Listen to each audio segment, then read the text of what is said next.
Bienvenue dans la version audio de votre magazine Le Gouessant Info. En quelques minutes, retrouvez l'essentiel de la coopérative Le Gouessant. Les actualités qui comptent, des témoignages inspirants et des initiatives au service d'une agriculture plurielle et durable sur votre territoire. On lance ? Bonne écoute.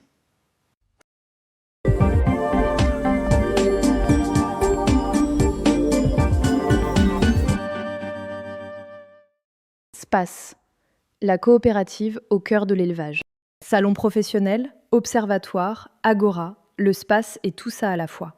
Pour le Gouessant, ce rendez-vous annuel est surtout l'opportunité de prendre le pouls de l'élevage de demain. Échange avec les éleveurs, les clients ou les fournisseurs, sourcing de matières premières, veille concurrentielle, recherche d'innovation. Chaque service de la coopérative y trouve matière à nourrir son expertise, avec toujours en tête l'intérêt des adhérents. Le SPACE, un rendez-vous incontournable.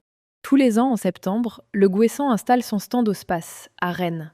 Bien plus qu'une vitrine, le SPACE incarne un lieu de veille, d'échange et de rencontres qui nourrissent le conseil, l'innovation et l'accompagnement au quotidien. D'habitude, c'est nous qui allons chez des éleveurs. Au SPACE, ce sont eux qui viennent vers nous. Apprécie Clément Houssiot, ingénieur ruminant.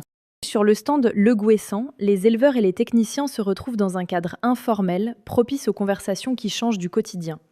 Ils rencontrent aussi d'autres salariés et découvrent d'autres services proposés par la coopérative. Cette convivialité permet d'attirer des éleveurs non adhérents qui viennent s'informer sur le stand. Car le SPACE reste un rendez-vous incontournable. Faire partie des acteurs de l'élevage qui comptent dans l'Ouest est un marqueur d'image fort. Complète Clément Houssiot. Et pour des métiers où le recrutement est un enjeu permanent, le SPACE est également une occasion de rencontrer de futurs collaborateurs. Achat et formulation. Capter l'innovation à la source. Parce qu'il se tient après l'essentiel des récoltes et avant les semis d'automne, Le SPACE offre un panorama des matières premières disponibles pour la campagne et des évolutions tarifaires des fournisseurs. complète Alexandre Mélia, responsable achat des matières premières chez Le Gouessant. Par ailleurs, c'est l'occasion de rencontrer nos fournisseurs, y compris ceux qui ne sont pas situés en Bretagne, mais aussi de sourcer de nouveaux additifs ou de nouvelles stratégies nutritionnelles. Ajoute Michael Lebihan, responsable du service nutrition formulation. Un nouvel additif repéré au salon peut in fine intégrer une formule qui bénéficiera à l'adhérent. Sur les probiotiques en volaille, par exemple, je peux rapidement faire le tour des fournisseurs et estimer s'il est utile d'approfondir la relation. Affirme Michael Lebihan. Dans un contexte géopolitique tendu, les rencontres avec certains fournisseurs peuvent s'avérer plus stratégiques que par le passé. C'est donc l'occasion de découvrir ceux qui proposent des alternatives pour repenser une partie de la formulation ou s'affranchir de logistiques complexes. Le pôle nutritionnel, un angle international et concurrentiel. Si le salon de référence pour le pôle nutritionnel reste Eurotir en Allemagne, le SPACE est l'occasion de rencontrer nos clients distributeurs français et quelques internationaux, notamment en provenance d'Afrique et d'Asie. L'an dernier, un client indien exposait. Nous avons eu une session de travail directement sur leur stand. Note Hervé Hirdel, directeur du développement international. Le pôle y rencontre également des fournisseurs d'ingrédients avec qui il co-développe des formulations spécifiques, ainsi que des partenaires de la filière avec lesquels le lien mérite d'être entretenu en face à face. Enfin, le salon reste un observatoire concurrentiel qui contribue à nourrir la réflexion en interne. Un article de Morgane Stoyanov. L'eau en élevage. Prendre le problème à la source. Ressource vitale et sujette aux tensions, l'eau est au cœur des préoccupations des éleveurs bretons. Thématique fil rouge du Salon du SPACE cette année, elle mobilise l'ensemble de la filière. Face à des problématiques différentes, 3 exploitations ont trouvé des réponses adaptées, accompagnées par le Gouessant. Sur son site principal de Plougras, dans les Côtes-d'Armor, Grégoire Le Raser élève des poulets de chair lourd sexés dans un bâtiment de 1876 mètres carrés, soit près de 38 000 volailles par lot. Il exploite également 2 autres sites de poulets de chair, l'un de 1200 m² et l'autre de 905 m², ainsi qu'un troupeau allaitant de 30 mères limousines. Fin 2023, lors de la reconversion d'un ancien bâtiment de dinde en poulets de chair, se pose le problème de la disponibilité en eau, Le puits du site principal peinait à suivre la consommation des poulets et des bovins. explique l'éleveur. Tirer sur le réseau public n'était pas envisageable à long terme. Les volumes nécessaires, jusqu'à 17 à 20 mètres cubes par jour en pic de chaleur, auraient pesé lourd sur la facture et tendu l'approvisionnement local. Un forage pour ne plus être à court d'eau. Le Gouessant, dans le cadre de ses engagements sur la sobriété en eau et en énergie, a orienté Grégoire vers la solution du forage. L'éleveur s'est ensuite appuyé sur une entreprise locale spécialisée avec laquelle il travaillait déjà pour la plomberie. Ils ont cartographié le terrain et repéré une veine d'eau en contrebas. Le forage a été réalisé rapidement, à 60 mètres de profondeur. Se souvient-il. Mis en route en avril 2025, ce forage vient en complément d'un puits de surface déjà présent sur le même site et d'un autre forage sur le site de 1200 mètres carrés. L'ensemble répond aujourd'hui pleinement aux besoins de l'élevage. La consommation moyenne, toute production confondue, tourne autour de 10 mètres cubes par jour, avec des fluctuations importantes en fonction du stade de croissance des poulets. L'eau est analysée une fois par an et traitée au peroxyde pour garantir sa qualité. Grégoire étudie déjà les améliorations à venir. Un déferriseur pour corriger une légère teneur en manganèse et en fer, et pourquoi pas une cuve tampon de stockage. Sur le long terme, malgré l'investissement de départ, le forage me reviendra moins cher que de tirer sur l'eau de ville. Conclut-il. Le solaire thermique pour chauffer l'eau de buvée. Appelé d'Eliac, toujours dans les Côtes-d'Armor, l'EARL des Tunnels élève 500 veaux de boucherie Primolstine et croisé en intégration avec SVA Intermarché. Installé en 2016, Mathieu Gommet commençait à voir le gaz peser lourd dans ses charges, jusqu'à 60% de sa facture énergétique. En effet, il est nécessaire de porter l'eau de buvée des veaux à au moins 72 degrés avant de la diluer avec la poudre de lait. En 2021, une rencontre avec un représentant de Sun Optimo lui apporte une solution. L'idée, préchauffer l'eau via des panneaux solaires thermiques avant qu'elle n'atteigne la chaudière à gaz pour réduire l'appoint nécessaire. J'ai voulu investir dans une technologie qui me permette de consommer moins de gaz. Résume Mathieu Gommet. En effet, le prix du gaz était, à l'heure où l'article est rédigé, de 855 € par tonne, plus 8% en un an, plus la TICPE de 76,30 €. Installé en août 2022, le système repose sur 80 mètres carrés de panneaux solaires thermiques couplés à un module technique intégré dans un conteneur maritime. Un choix technique qui fait la spécificité de Sun Optimo. Tout est assemblé et testé en usine avant livraison. L'éleveur a juste besoin de prévoir la tranchée pour les arrivées et départs d'eau, le réseau électrique et des longrines béton pour poser le module.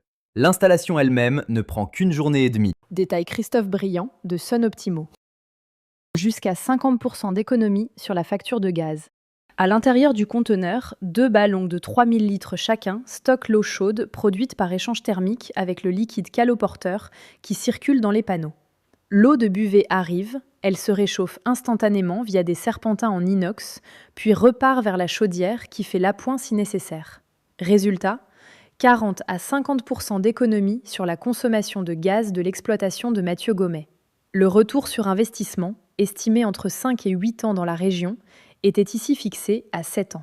Ce sera probablement même autour de 5 à 6 ans grâce aux bons ensoleillements des dernières années. Précise Christophe Briand. L'augmentation récente du prix du gaz amplifie également ces économies. L'investissement total s'élève aujourd'hui à 90 000 €, dont 46 000 € financés par les fonds chaleur de l'ADEME. La fiabilité et la simplicité du système sont à souligner. Panneau garanti 10 ans, vidange gravitationnel évitant tout risque de surchauffe ou de gel, et seulement 2 nettoyages de filtres par an. Le Gouessant, qui a récemment noué un partenariat avec Sun Optimo sur les chauffe-eau thermodynamiques en élevage laitier, oriente ses adhérents vers ces solutions, pompe à chaleur ou solaire thermique. Si un éleveur en fait la demande, on le met en relation directement. Résume Christophe Rebuffet, responsable du Bureau d'études et agriculture durable à la coopérative. Récupérer les eaux de pluie, un projet expérimental en port. Cap maintenant sur l'EARL Labrousse, un élevage naisseur de 350 truies label rouge basé à Énansal, dans les Côtes-d'Armor. Cet élevage est conduit en intégration avec le Gouessant. Depuis fin janvier 2025, un système de récupération d'eau pluviale inédit y est expérimenté dans le cadre d'un protocole de R&D piloté par la coopérative. C'est le projet VALOP, pour valorisation des eaux pluviales. Son ambition, déterminer comment l'eau de pluie peut être utilisée en élevage, en remplacement partiel de l'eau de forage ou du réseau, notamment lors des périodes de restriction hydrique. Le projet s'inscrit dans l'initiative du club Ferme 4 Soleils, qui travaille à anticiper les mutations environnementales, en particulier les risques liés aux sécheresses. Une réalité de plus en plus présente en Bretagne. Nous testons notre capacité à récolter cette eau de pluie, à la stocker, la traiter et l'utiliser pour le nettoyage. Explique Gervais Moupelé, manager de projet chez Le Guessant. Un protocole rigoureux élaboré par la coopérative. En port, la ventilation en extraction haute souille les toits de poussière. Il est donc indispensable de traiter l'eau de pluie pour éradiquer les bactéries et virus, Ajoute-t-il. À ces fins, le dispositif, installé sur un bâtiment existant, fonctionne en 4 étapes. L'eau récoltée par les gouttières est d'abord préfiltrée pour éliminer les matières grossières, feuilles, débris. Elle est ensuite stockée dans une cuve de 25 mètres cubes, alimentée en parallèle par un circuit de secours branché sur le forage de l'exploitation. Le troisième bloc est celui du traitement, filtration par microparticules, 1,5 et 10 microns, passage sur charbon actif, irradiation aux UV, puis injection de peroxyde à dose contrôlée pour neutraliser toute bactérie résistante. En partenariat avec le laboratoire LaboCA, le Guessant souhaite démontrer que l'eau de pluie traitée peut atteindre un niveau de qualité satisfaisant, notamment sur le plan virologique. Les données sur les virus dans les eaux pluviales étaient quasi inexistantes. On a dû construire le protocole d'analyse avec LaboCA. Eux-mêmes ne l'avaient jamais fait. Souligne Gervais Moupelé. Objectif, déployer l'installation sur d'autres sites. Pour ne prendre aucun risque, la méthode analytique du laboratoire a été validée en injectant des virus connus dans des échantillons tests. Et c'est un succès. Prochaine étape, un usage opérationnel lors des nettoyages de bâtiments. Ensuite, nous collecterons les données, économie en eau de ville ou de forage, valorisation, afin de dimensionner de futures installations sur d'autres sites. Complète le manager de projet. Le retour sur investissement est actuellement estimé entre 7 et 15 ans selon les installations. À terme, l'objectif est de pouvoir proposer cette installation à un maximum d'adhérents. Conclut Gervais Moupelé. Un article de Morgan Stoyanov. Club ferme 4 soleils. Sonder les innovations au sein du SPACE. Chaque année, le SPACE attire des milliers de professionnels de l'élevage. Au-delà des rencontres et des échanges, il offre un observatoire des technologies qui façonneront l'agriculture de demain. Cette année, le club Ferme 4 Soleils compte bien s'en nourrir. Le club Ferme 4 Soleils fédère 95 producteurs de la coopérative, toutes productions confondues. Son objectif, chercher collectivement des solutions aux problématiques. Pour projeter les projets à plus long terme, le club a souhaité se structurer en créant une commission innovation en novembre 2025. Ces 11 membres ont pour mission d'anticiper les grandes mutations de l'agriculture avant qu'elles ne s'imposent dans l'urgence. L'idée, c'est de défricher les sujets en amont, de créer ou rejoindre des réseaux professionnels qui permettent d'aller plus loin et de se donner le temps de tester. Les membres sont ambassadeurs de la démarche. Ils participent au pilotage des projets et s'engagent à tester des solutions sur leur exploitation. Résume Béatrice Le Guen, responsable du club. Pour enrichir son travail de veille, la commission se rendra au SPACE 2026. Un circuit d'innovation lui sera proposé, orienté autour des grandes thématiques de travail retenues pour les prochains mois. Cap sur la robotisation et les aléas sanitaires. Les demandes de la Commission portent sur les gains d'efficacité organisationnelle via la mise sous contrôle de certains risques et en cédant des nouvelles technologies. Par exemple, ses membres souhaitent saisir l'opportunité de la robotisation pilotée par l'IA pour réduire la pénibilité au travail, améliorer la durabilité des exploitations et renforcer l'attractivité auprès des jeunes installés et des salariés. Un état des lieux des solutions existantes est en cours, avec l'appui d'établissements d'enseignement agricole. Un autre sujet porte sur la gestion des aléas sanitaires. Mieux prévenir et mieux réagir pour limiter l'impact sur l'organisation du travail. Ces orientations donneront tout son sens à la visite du SPACE. En effet, le salon est un véritable terrain de découverte.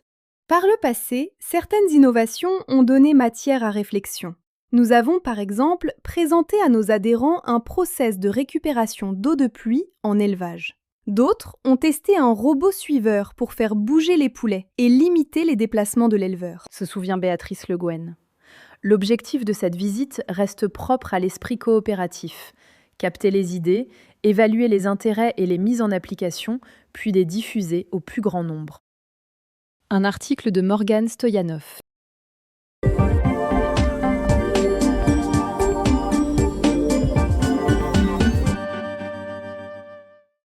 Filière volaille, rentabilité. En améliorant la qualité de l'eau et en revoyant le plan vaccinal, ma marge a augmenté de 7 € par mètre carré. Installé à Lanrelat, dans les Côtes-d'Armor, Christian Toupé a réussi à améliorer sa marge en travaillant sur les 2 points faibles de son élevage de dindes, une qualité de l'eau qui n'était pas optimale et un plan vaccinal qui ne correspondait plus à la situation sanitaire. Dans ses agendas, Christian Toupé note scrupuleusement toutes les informations sur ses lots de dindes. En 2024, il a remarqué que les performances technico-économiques décrochent. La courbe de croissance était inférieure aux objectifs. Je voyais que les dindes prenaient 80 grammes par jour quand elles auraient dû en prendre plus de 100. J'ai enchaîné 3 lots avec des marges à 30 € par mètre carré. Se souvient l'éleveur de Lanrelat. Juste avant cette période, il avait rencontré des problèmes d'infection à colibacilles. Pour y voir plus clair, Christian Toupé décide de faire un bilan sanitaire complet avec Quentin Paget, son technicien, et Claire Bérat, l'une des vétérinaires de la coopérative. L'eau est le premier aliment des volailles. C'est aussi l'une des sources de contamination possibles. Rappelle Claire Bérat. C'est donc le premier point à être investigué. Il s'est avéré que l'absence de purge entraînait des zones de stagnation en bout de ligne et du biofilm, propice au développement microbien s'y développer. Christian Toupé installe lui-même un système de purge au bout de chaque ligne. Il a investi 1 500 € dans du matériel pour un bâtiment de 2000 m². C'est devenu un automatisme. Je fais une purge 2 fois par jour en début de l'eau, puis 1 fois par jour. C'est simple à faire et ça permet aux animaux d'avoir toujours accès à de l'eau fraîche. Explique l'éleveur. Bien qu'approvisionné en eau du réseau, des analyses ont montré la présence de pathogènes. En ajoutant des pastilles de chlore, type DCCNA, je peux distribuer une eau de qualité à mes volailles. Apprécie Christian Toupé. Déterminer les risques. Pour connaître plus précisément les agents pathogènes auxquels les volailles devaient faire face, des autopsies sont réalisées. Des lésions sur les intestins ont été remarquées. Cela confirmait une situation digestive un peu compliquée, avec des entérites chroniques que l'éleveur remarquait par des litières dégradées et des baisses de GMQ. Le problème de qualité de l'eau pouvait favoriser les entérites, mais cela n'expliquait pas tout. Partage Claire Bérat.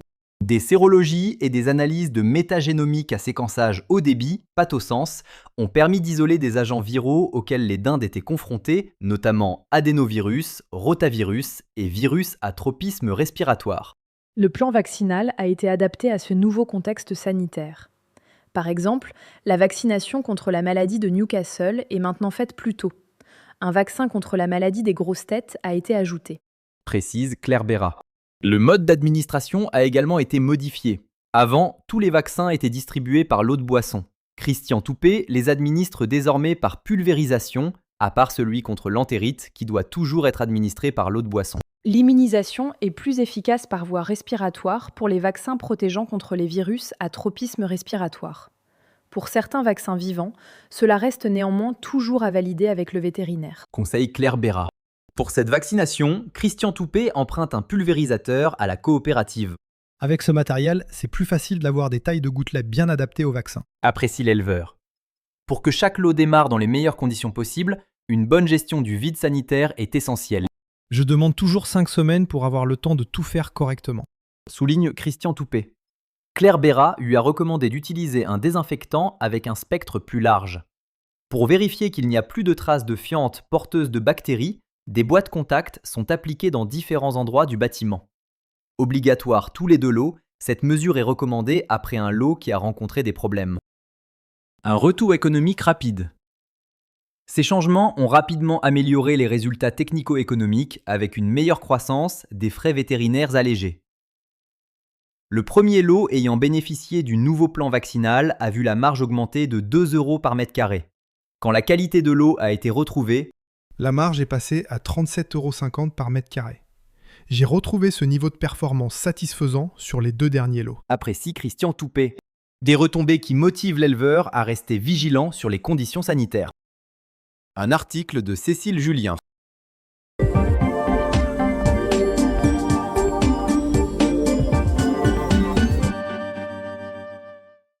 Filière porc. Bilan. Un bâtiment simple et performant. 5 ans après la mise en service de ces 2 bâtiments, Éric Mariot, éleveur au Cogles, en Ille-et-Vilaine, dresse un bilan positif, tant sur le plan du confort de travail que des résultats économiques. En 2021, Éric Mariot a fait construire 2 bâtiments de type Océane, comprenant 220 places en post-sevrage, 660 places en engraissement, ainsi qu'un quai d'embarquement de 130 places.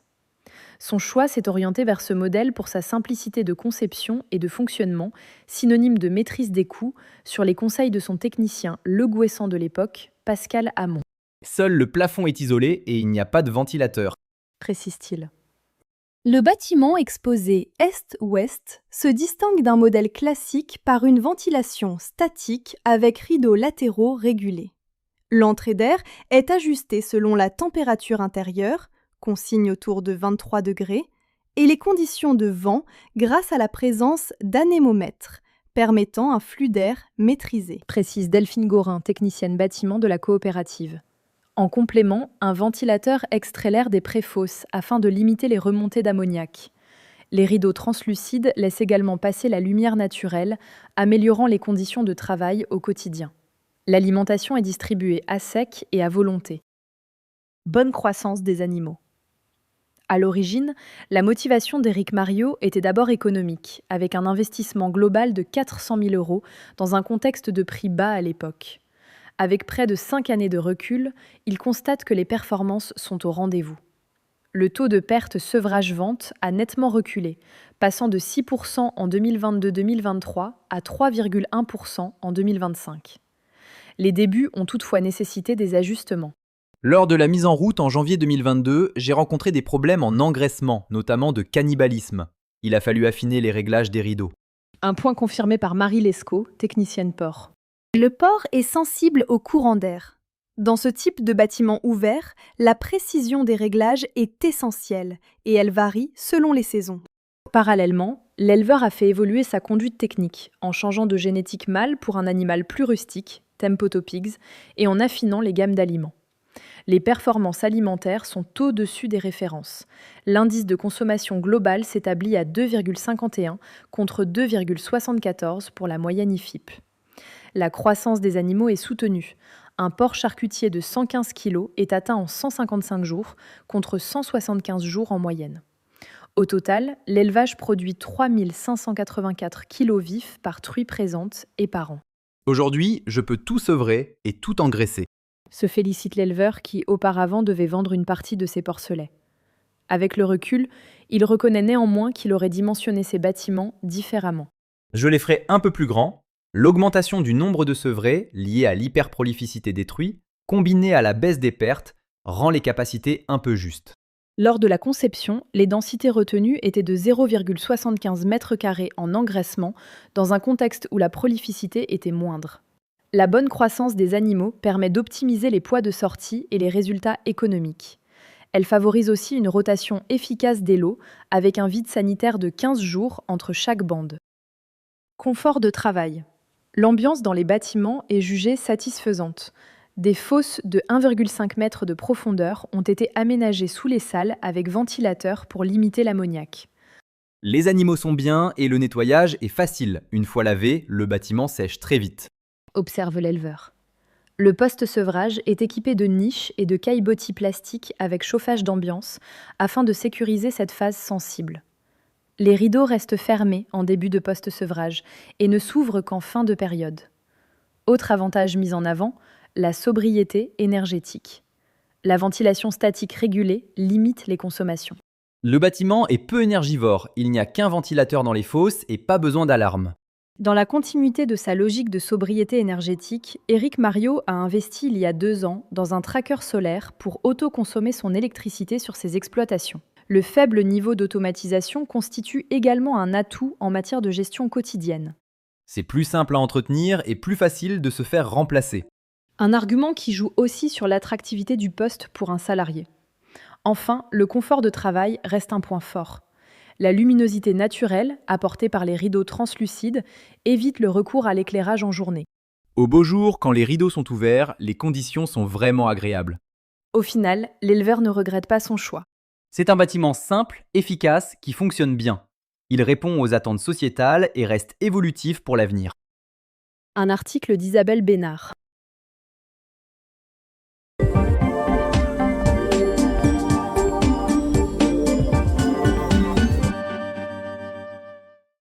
Filière ruminant, stratégie d'élevage. En 18 mois, la MCA mensuelle du troupeau a augmenté de 5 000 €. Bien que support pédagogique, la ferme laitière du lycée de Pommerit, dans les Côtes-d'Armor, est avant tout une exploitation avec une obligation de rentabilité. Grâce à l'outil de pilotage Oneor Lait, les rations ont été optimisées et la MCA, marge sur coût alimentaire, s'est améliorée. En 18 mois, la MCA est passée de 8,89 € par vache laitière par jour à 11,90 € par vache laitière par jour. Cela représente une MCA mensuelle du troupeau qui a progressé de 13 335 € par mois à 18 430 €. Constate Alan Lepellec et Pierre Quérembrun. Alan Lepellec et Pierre Quérembrun gèrent les 60 vaches Primolstein de l'exploitation laitière du lycée agricole de Pommerit. Avec un droit à produire de 700 000 litres, cet atelier est dans une démarche d'optimisation technique et économique. Comme sur toutes les exploitations. Souligne Yann Ruvoen, enseignant en zootechnie, qui intervient avec les élèves sur la ferme du lycée. Sur les 66 hectares de l'exploitation, seuls 10 sont accessibles aux vaches. Grâce à une porte de tri qui gère les autorisations de sortie en fonction des passages au robot, les vaches pâturent plus de 200 jours par an. L'automatisation de la distribution permet d'avoir 6 repas par jour pour que les vaches aient toujours accès à une ration fraîche et à volonté. Par rapport à notre surface épandable, le cheptel doit se limiter à 60 vaches. Nous honorons tout notre droit à produire. Pour améliorer la rentabilité, notre principal levier est de travailler sur la productivité par vache. Détaille Alan Lepellec. En septembre 2024, l'équipe Le Guessant leur présente l'outil de pilotage Oneor Lait. Ça nous semblait intéressant d'avoir tous les mois des indicateurs de performance, notamment la MCA.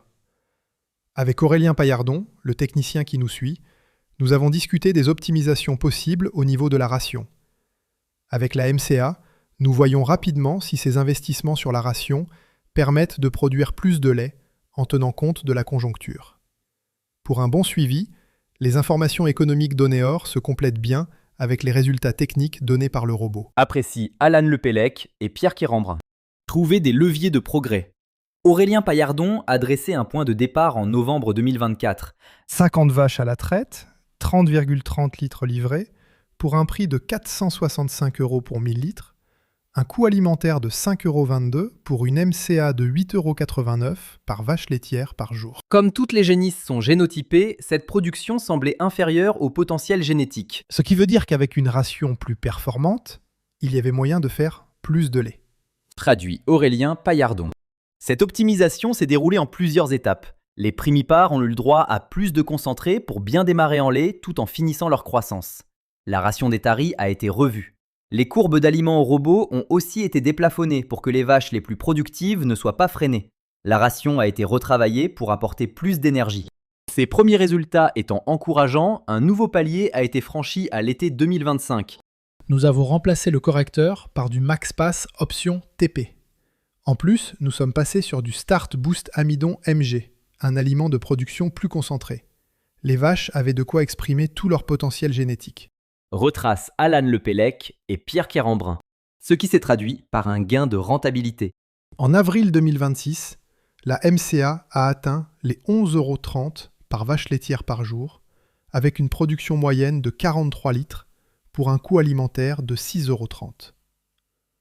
En un an et demi, le coût alimentaire a certes augmenté de 1 €, mais la MCA a gagné plus de 3 € alors que le lait était moins bien payé. Chiffre Aurélien Paillardon. Continuer à progresser. Ces résultats encourageants donnent envie à toute l'équipe de continuer. Comme nous sommes au maximum de notre droit à produire, nous allons nous concentrer sur l'optimisation du système, avec des vaches qui rapportent plus, en tâchant d'améliorer la plus-value, par exemple par les taux. Trace Yann Ruvoen. Le travail va également se poursuivre autour des primipares. Le pic des multipares est à 50,9 kg, celui des primipares à 31. Chiffre Alan Lepellec. En revoyant l'alimentation des génisses, on voudrait arriver à 40 kg. Travailler sur les génisses, ça paiera dans la durée. Et de conclure, c'est important d'avoir la MCA et tous les indicateurs d'Oneor chaque mois. Nous suivons l'impact de nos choix et on peut réagir rapidement pour continuer à optimiser les performances économiques du troupeau. un article de Cécile Julien.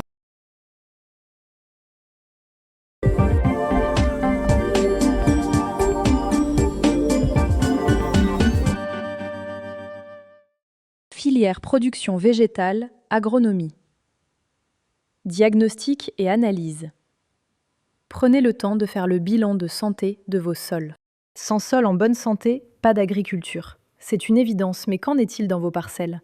Patrice Chevrel a décidé de faire le point. Accompagné par les équipes Le Gouessant, il a mis en place des mesures pour améliorer le fonctionnement de ces sols. En 2023, l'une des parcelles de maïs du GAEC du Champ Richer avait du mal à démarrer. La levée était hétérogène, le maïs avait l'air carencé. Se souvient Patrice Chevrel, l'un des 2 associés du GAEC du Champ Richer, situé à Saint-Aubin-du-Cormier, en Ille-et-Vilaine. Joseph Bétain, mon technicien en production végétale, m'a encouragé à aller voir en dessous pour analyser comment le sol fonctionnait. Un profil du sol est réalisé sur cette parcelle située à Val-d'Isée, en Ille-et-Vilaine, avec le soutien du bassin versant de la Vilaine, attentif à la santé des sols. Au-delà des intérêts agronomiques, un sol en bonne santé est aussi un atout pour la qualité de l'eau. Un sol en bonne santé filtrera bien l'eau. Il y aura moins de risques de trouver des contaminants dans les cours d'eau et l'érosion sera limitée. Rappelle Jeanne Serroni Doutrio, responsable développement de filière et agronomie chez Le Gouessant. D'un point de vue agricole, le sol reste la base de l'agronomie. Améliorer la santé des sols en travaillant sur la structure, le pH, le taux de matières organiques est une voie pour améliorer le rendement tout en préservant l'environnement. Un sol qui fonctionne bien est aussi plus résilient face aux aléas climatiques, excès d'eau comme sécheresse. Encourage Joseph Bétain. Un profil de sol pour voir les conditions racinaires. Le profil de sol est un diagnostic visuel du fonctionnement du sol. Il s'agit de creuser une fosse d'observation dans la parcelle.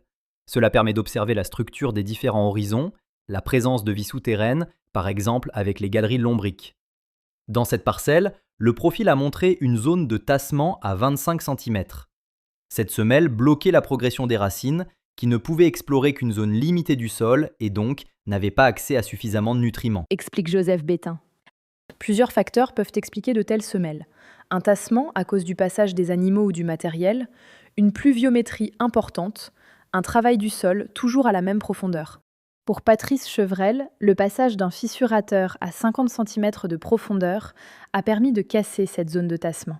Le fissurateur crée un effet vague qui va ameublir le tassement sans mélanger les horizons pour ne pas perturber la vie du sol. Détaille Joseph Bétain. En améliorant la structure du sol, la circulation de l'eau et de l'air est facilitée, les racines peuvent aller puiser un maximum d'éléments nutritifs. Le fissurateur a été passé en avril sur un sol ressuyé. L'effet bénéfique a été visible dès la culture suivante. Nous avons refait un maïs sur cette parcelle. Le rendement a été de 15 à 16 tonnes de matière sèche à l'hectare, ce qui est plutôt bon par rapport à nos rendements habituels. La céréale faite à la suite n'a pas souffert des périodes de forte pluviométrie car l'eau percolait bien. Apprécie Patrice Chevrel. Pour améliorer la structure d'un sol tassé, plusieurs options sont envisageables. Fissuration, couvert d'interculture pour profiter du rôle bénéfique des racines, apport de matière organique par les effluents d'élevage, implantation d'une prairie pour réduire les interventions de matériel. Je choisis les couverts pour maximiser le bénéfice de l'exploration racine. Si je remarque un tassement dans une parcelle, je n'hésiterai pas à passer le fissurateur entre 2 céréales. Témoigne Patrice Chevrel. Une analyse pour décrypter les différentes composantes. Un profil de sol apporte des informations sur la physique du sol. En complément, une analyse de sol donnera des précisions sur ses composantes chimiques. L'analyse de sol donne des informations chiffrées sur les teneurs en différents éléments chimiques, le pH, le taux en matières organiques. Ces différents éléments influent sur le fonctionnement du sol. Comme dans un bilan de santé, il faut analyser les quantités, mais aussi l'équilibre entre les différents éléments, souligne Jeanne Serroni Doutrio. Pour aller encore plus loin, un autre type d'analyse a été réalisé, le Diag-Sol, diagnostic centré sur la matière organique, proposé par Le Gouessant et soutenu par l'Agence de l'eau. Il fait appel à de récentes techniques d'analyse pour mieux percevoir toutes les composantes du sol. Au GAEC du Champ Richer, les analyses ont montré un taux de matière organique en baisse et un niveau de potasse un peu bas. Pour la potasse, cela s'explique par la présence élevée de magnésie qui bloque son absorption. Un amendement avec du calcaire marin et de la vinasse de betterave aidera à rétablir l'équilibre et à booster la vie du sol. Détaille Joseph Bétain. Quant à la matière organique, les apports d'effluents d'élevage contribueront à l'améliorer. La place importante des prairies, 70 hectares sur les 120 de la SAU, et l'utilisation de couverts, y compris entre 2 céréales, sont également bénéfiques au bon fonctionnement du sol. Si ça peut être rapide pour dégrader la qualité d'un sol, par exemple à cause de tassements, on sait bien qu'il va falloir du temps pour retrouver une bonne qualité de sol. Reconnaît Patrice Chevrel. Pour y voir clair dans la reconquête de cette qualité, En faisant une analyse tous les 4 à 5 ans sur la même parcelle, l'exploitant peut suivre l'impact des changements de pratique et agir en cas de dégradation. conseille Jeanne Serroni Doutrio. Un article de Cécile Julien.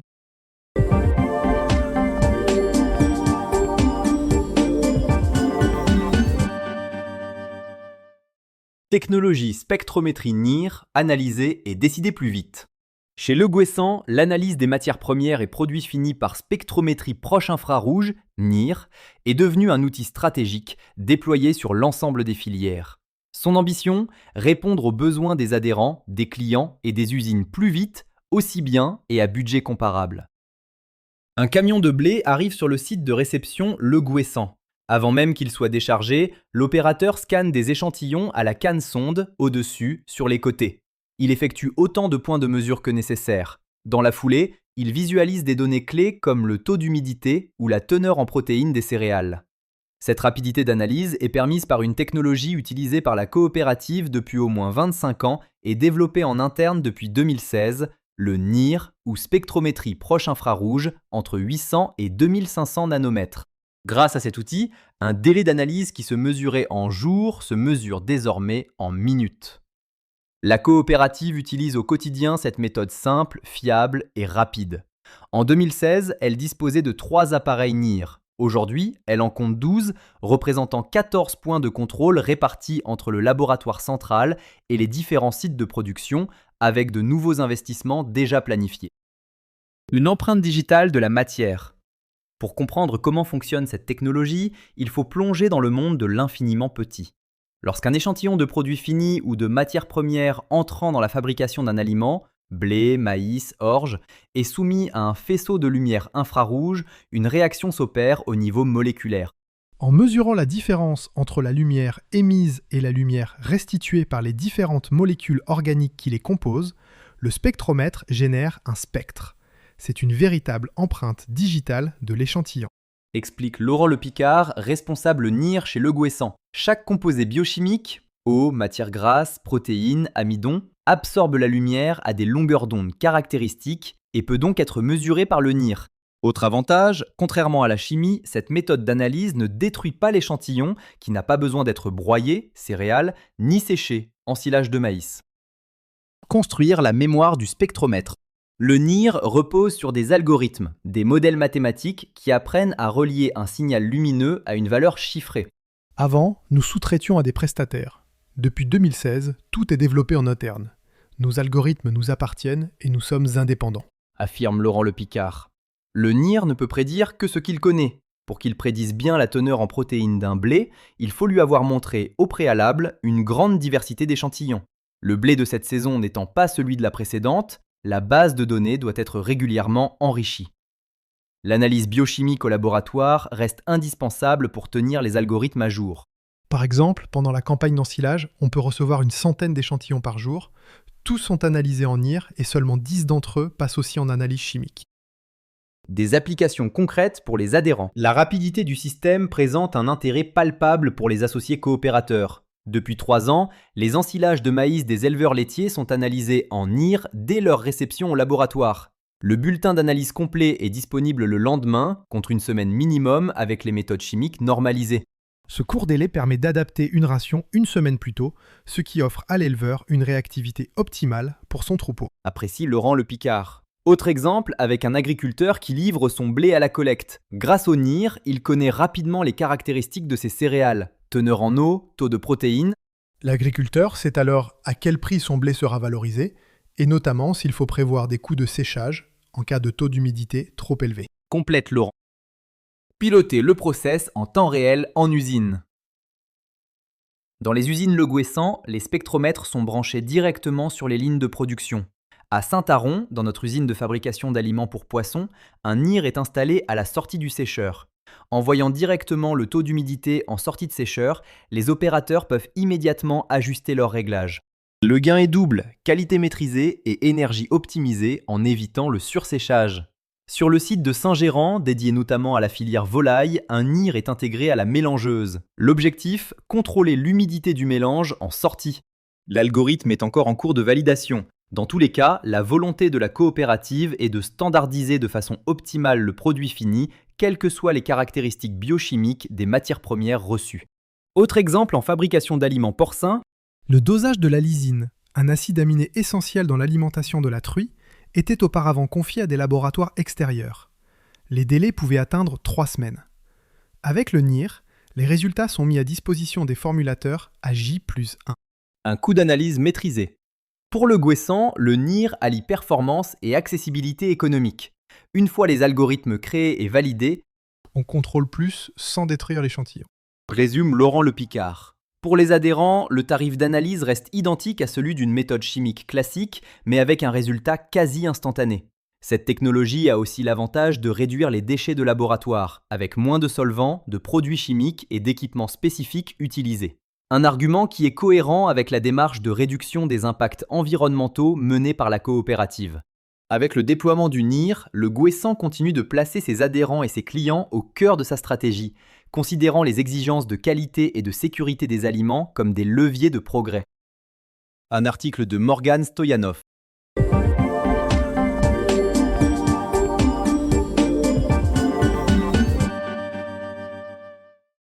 Cultive ta science. 5 pitchs pour voir la stratégie Génération Le Guessant en action. Lors de la belle journée 2026, au cœur du haras de Lamballe, un temps fort a particulièrement marqué les esprits. Ce moment, c'est Cultive ta science. Un format pensé pour mettre en lumière nos métiers à travers des connaissances scientifiques et avec une idée simple, rendre accessibles des sujets parfois complexes sans jamais se prendre la tête. Pour cette édition spéciale, 5 pitchs s'enchaînent. Sur scène, salariés, éleveurs et partenaires viennent partager, en binôme, des projets incarnés, bien ancrés dans le réel. Nutrition de précision, agronomie, tests de nouvelles filières, ingrédients végétaux, compléments nutritionnels. Derrière chaque intervention, une même réalité. La stratégie se vit au quotidien, dans les métiers. Alors ouvrez grand vos oreilles et laissez-vous embarquer. Place au pitch avec notre premier binôme, Guylaine Herbel et Clément Le Floïc, tous deux chefs marché ruminants. Donc bonjour à tous. Aujourd'hui, on va vous raconter l'histoire d'un territoire qui a tout pour produire du lait. Un territoire qui produit 55% du lait français, et ce territoire, c'est le Grand Ouest. Sur ce territoire, on a tout un écosystème favorable. Climat, fourrage, savoir-faire, techniciens et élevage. Et pourtant, pendant longtemps, le potentiel laitier ne s'exprimait pas. Et puis un jour, un événement est arrivé et a tout bousculé. La fin des quotas laitiers en 2014, c'était une immense opportunité, mais elle n'a pas suffi. On va donc vous raconter notre histoire, celle du service ruminant depuis 2018. Comment, en moins de 10 ans, on a pratiquement doublé notre activité et comment une exploitation laitière type est passée en 2014 de 1,5 salariés à 2,5 en 2025. Comment, quand une exploitation en 2014 comptait en moyenne 60 vaches et produisait 450 000 litres de lait, elle en compte désormais 90 et produit 1 million de litres de lait. Et comment, de la même manière, la rentabilité, que l'on va mesurer au travers d'un indicateur qui est la marge sur coût alimentaire, eh bien, elle a elle aussi doublé, puisqu'elle est passée de 4,30 € à 9,30 € par vache et par jour. Donc le constat, c'était pourquoi ça ne décolle pas. Donc en 2018, on s'est posé une question simple. Pourquoi, dans un contexte laitier favorable, les performances ne s'exprimaient pas ? 2 raisons majeures en sont ressorties. La première, c'est qu'il y avait une grosse gestion ressentie de nos éleveurs. Peu de pilotage, pas de mesures et encore moins d'économique. Et la deuxième, c'est une gestion, c'est des freins psychologiques, pardon. Donc il y avait une méconnaissance de la nutrition moderne, tout ce que la science pouvait nous apporter, beaucoup de ressentis et un manque de confiance. En bref, beaucoup d'intuition et peu de factuel. Et le changement, il est arrivé avec la création d'un outil développé par la coopérative. Et cet outil, c'est Oneor. Oneor, il a accompagné notre structuration. Il a permis de mettre tout le monde autour de la même table. Grâce à Oneor, on va pouvoir faire 3 choses. Piloter, optimiser et bilanter. Piloter d'abord, puisqu'en se connectant à l'élevage, on va pouvoir récupérer tout un tas de données technico-économiques, optimiser ensuite, puisque grâce à ces données, on va pouvoir identifier des leviers d'action à mettre en place, des critères qui ne respectent pas notre référentiel, et bilanter enfin, puisqu'on va pouvoir faire le point sur l'efficacité des actions qui auront été mises en place. Et très vite, grâce à Oneor, on a pu mettre en lumière un chiffre. En réalité, on a simplement objectivé ce qui, jusqu'à présent, était de l'ordre du ressenti, à savoir que la nutrition, eh bien, elle représente bel et bien 60% de l'explication de la performance technico-économique. Et c'est justement là que tout converge, parce que si la nutrition exprime 60% de la performance, on se doit d'être exemplaire. Donc on a repensé une recommandation nutritionnelle de fond en comble. On essaye de quitter les critères traditionnels qui sont la matière azotée totale, donc MAT, les UFL, unités fourragères laitières, pour en adopter de nouveaux et plus précis, qui sont les acides aminés, les acides gras ou encore les chélates. On a donc construit nos propres recommandations avec l'aide d'experts. On a interrogé des vétérinaires, des nutritionnistes, des consultants internationaux et des fournisseurs. Notre objectif, il était clair, que nos techniciens aient 100% confiance dans ce qu'ils distribuent et que nos éleveurs aient 100% confiance dans ce qu'ils distribuent à leurs troupeaux au quotidien. Donc la nutrition de précision nous a amené à personnaliser très finement les aliments et les minéraux. Grâce à un lien étroit entre le terrain, la formulation et l'usine, nous sommes en capacité aujourd'hui de formuler un aliment en ferme le plus adapté possible à l'éleveur. L'objectif, c'est une maîtrise zootechnique avec une maîtrise des coûts. On fera toujours en sorte que chaque ingrédient que l'on ajoute dans la ration soit rentable et économique pour l'éleveur. Et attention, la précision, elle ne va pas remplacer le métier du technicien. Au contraire, elle l'amplifie. Mais c'est un bon problème parce qu'on a saturé nos usines. Ce bon problème, en revanche, ce sont de vrais enjeux industriels, parce que comment continuer à être précis sans en dégrader l'efficacité ? Et quand on parle de nutrition, on ne parle pas seulement de la vache en lactation. On parle de toute la vie de l'animal. On parle de la génisse, qui construit son avenir. On parle de la tari, qui prépare le prochain cycle. Et bien sûr, de la vache en lactation, qui, elle, doit exprimer tout son potentiel laitier. Mais pour que cette précision de la nutrition fasse réellement son effet, il faut que le décor soit bon. Il faut par exemple que la ventilation soit bonne, que le couchage soit bien adapté, que les fourrages soient de bonne qualité, que le mode de distribution de la ration soit adapté. Enfin bref, tout compte. Une ration parfaite sur le papier, mais qui n'est pas distribuée dans un bon contexte, ça ne donne jamais de bons résultats. Et attention, nos techniciens, ils ne vendent pas une formule, ils sécurisent un contexte. Ils observent, ils vérifient, ils ajustent. Et s'ils peuvent le faire, c'est qu'ils ont été formés à cette méthode et qu'ils sont appuyés par leurs collègues référents techniques qui les aident à ajuster leurs recommandations et leurs diagnostics. Donc vous l'avez compris, la nutrition de précision reste notre premier levier d'action, qu'elle concerne les génisses, les taris ou les vaches en lactation. Mais il existe aussi 3 autres leviers qui viennent consolider cette performance. Et le premier d'entre eux, c'est le confort des animaux. Pour illustrer ce levier, je vais prendre l'exemple d'un sujet sur lequel on travaille depuis quelque temps déjà. Et ce sujet, ce sont les boiteries. Aujourd'hui, les boiteries, ça représente une problématique majeure en élevage laitier. Et c'est la raison pour laquelle on a décidé de s'attaquer à ce sujet. Pour ça, on va travailler en synergie avec le service bâtiment. On va par exemple s'assurer de la bonne qualité des sols, qu'ils ne soient ni trop glissants, ni trop abrasifs. On va aussi s'assurer de la qualité des logettes. Est-ce qu'elles sont bien réglées? Est-ce que le confort est bon? L'objectif, c'est qu'une vache, elle se couche le plus longtemps possible. C'est ce qui lui permet de produire du lait. On va aussi regarder l'ambiance du bâtiment. Est-ce que la ventilation est bonne? On va aussi avoir un autre projet qui est d'accompagner les agriculteurs à s'équiper de pédiluves. Aujourd'hui, c'est clairement identifié comme un moyen de lutte incontournable contre les boiteries d'origine bactérienne. Le second levier, ça va être la robotisation. Aujourd'hui, 9 installations sur 10 en élevage laitier sont en robotique. Donc pour plusieurs raisons, notamment un manque de main-d'œuvre, une performance via les données, ce qui implique un grand panel de robotisation dans nos éleveurs laitiers, dans nos adhérents. Donc on se doit de savoir les utiliser, les régler, pour faire en sorte que nos recommandations zootechniques s'appliquent et s'expriment pleinement. Enfin, le dernier levier va être les fourrages, la gestion des fourrages. Vous n'êtes pas sans savoir qu'on a un territoire exceptionnel pour produire des fourrages. La météo, le climat, tout est propice pour nous. Et donc il est primordial de gérer la qualité de ceux-ci. En effet, 50 à 70% de la ration de nos laitières est représentée par des fourrages. Donc on travaille donc en synergie avec le service production végétale pour améliorer la qualité de ceux-ci. Et nous avons développé notamment un indicateur, par exemple, qui s'appelle l'Ivalim. L'Ivalim, qui est un indicateur qui nous permet de caractériser le potentiel laitier de nos fourrages, en silage d'herbe comme en silage de maïs. Donc tout ce qu'on vient de vous raconter, c'est l'histoire d'une transformation. On a remis du factuel, de la méthode, de la connaissance et aussi de la confiance au service de la performance technico-économique. Et maintenant, notre objectif, c'est d'appliquer exactement cette même recette, mais à d'autres défis.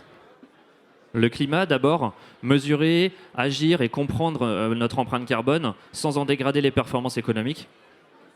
Le capital humain, ensuite, redonner de la valeur, de la fierté et de l'attractivité au métier, puisqu'un élevage performant, ce sont d'abord des femmes et des hommes qui s'y sentent bien. Et le bien-être animal, bien sûr, parce qu'un animal qui vit bien, c'est un animal qui produit mieux, plus longtemps et de façon plus durable. En fait, on ne change pas de modèle, on l'élargit. On passe d'un modèle performant à un modèle performant, durable et humain.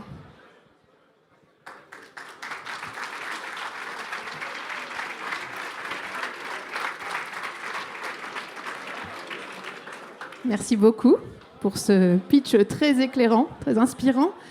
J'ai une question. Vous avez montré que cette transformation repose aussi sur une évolution forte des pratiques. Concrètement, comment avez-vous fait évoluer l'organisation en interne pour accompagner cette stratégie ? Eh bien, l'organisation a été bien organisée dans le sens où nous avons fait 4 chefs de marché. Le premier, le plus important, c'est Oneor, représenté par Muriel Johan. C'est le marché qui va piloter de manière technico-économique tous nos éleveurs. Donc c'est lui qui nous drive à chaque fois pour avoir les performances. Ensuite, donc, il y a 3 marchés qui sont, on va dire, plutôt produits. Le mien qui est représenté par Vistar avec l'efficacité alimentaire. Guylaine qui fait donc les Vistar, la santé du troupeau. Et Abel qu'on voit en face de moi pour le jeune et le renouvellement. Un grand merci à vous deux. Je te laisse compléter, Guylaine. Oui, juste pour compléter, du coup, en termes d'organisation, on a une équipe donc, de technico-commerciaux sur le terrain. Il y a 30 technicos. Et donc, ils ont un programme de formation en continu sur l'année. Et parmi ces 30 technico-commerciaux, il y a 7 référents techniques. Donc, ce sont des techniciens qui ont des connaissances approfondies dans l'élevage et qui viennent en accompagnement des technicos sur les secteurs voisins pour les accompagner dans leur clientèle. En fait, le but, c'est simplement d'apprendre, de savoir et de faire découler ce savoir pour que tout le monde soit plus performant et qu'on soit tous plus efficaces ensemble. Merci beaucoup pour cet éclairage. Bravo encore pour le travail réalisé. On peut les applaudir une nouvelle fois.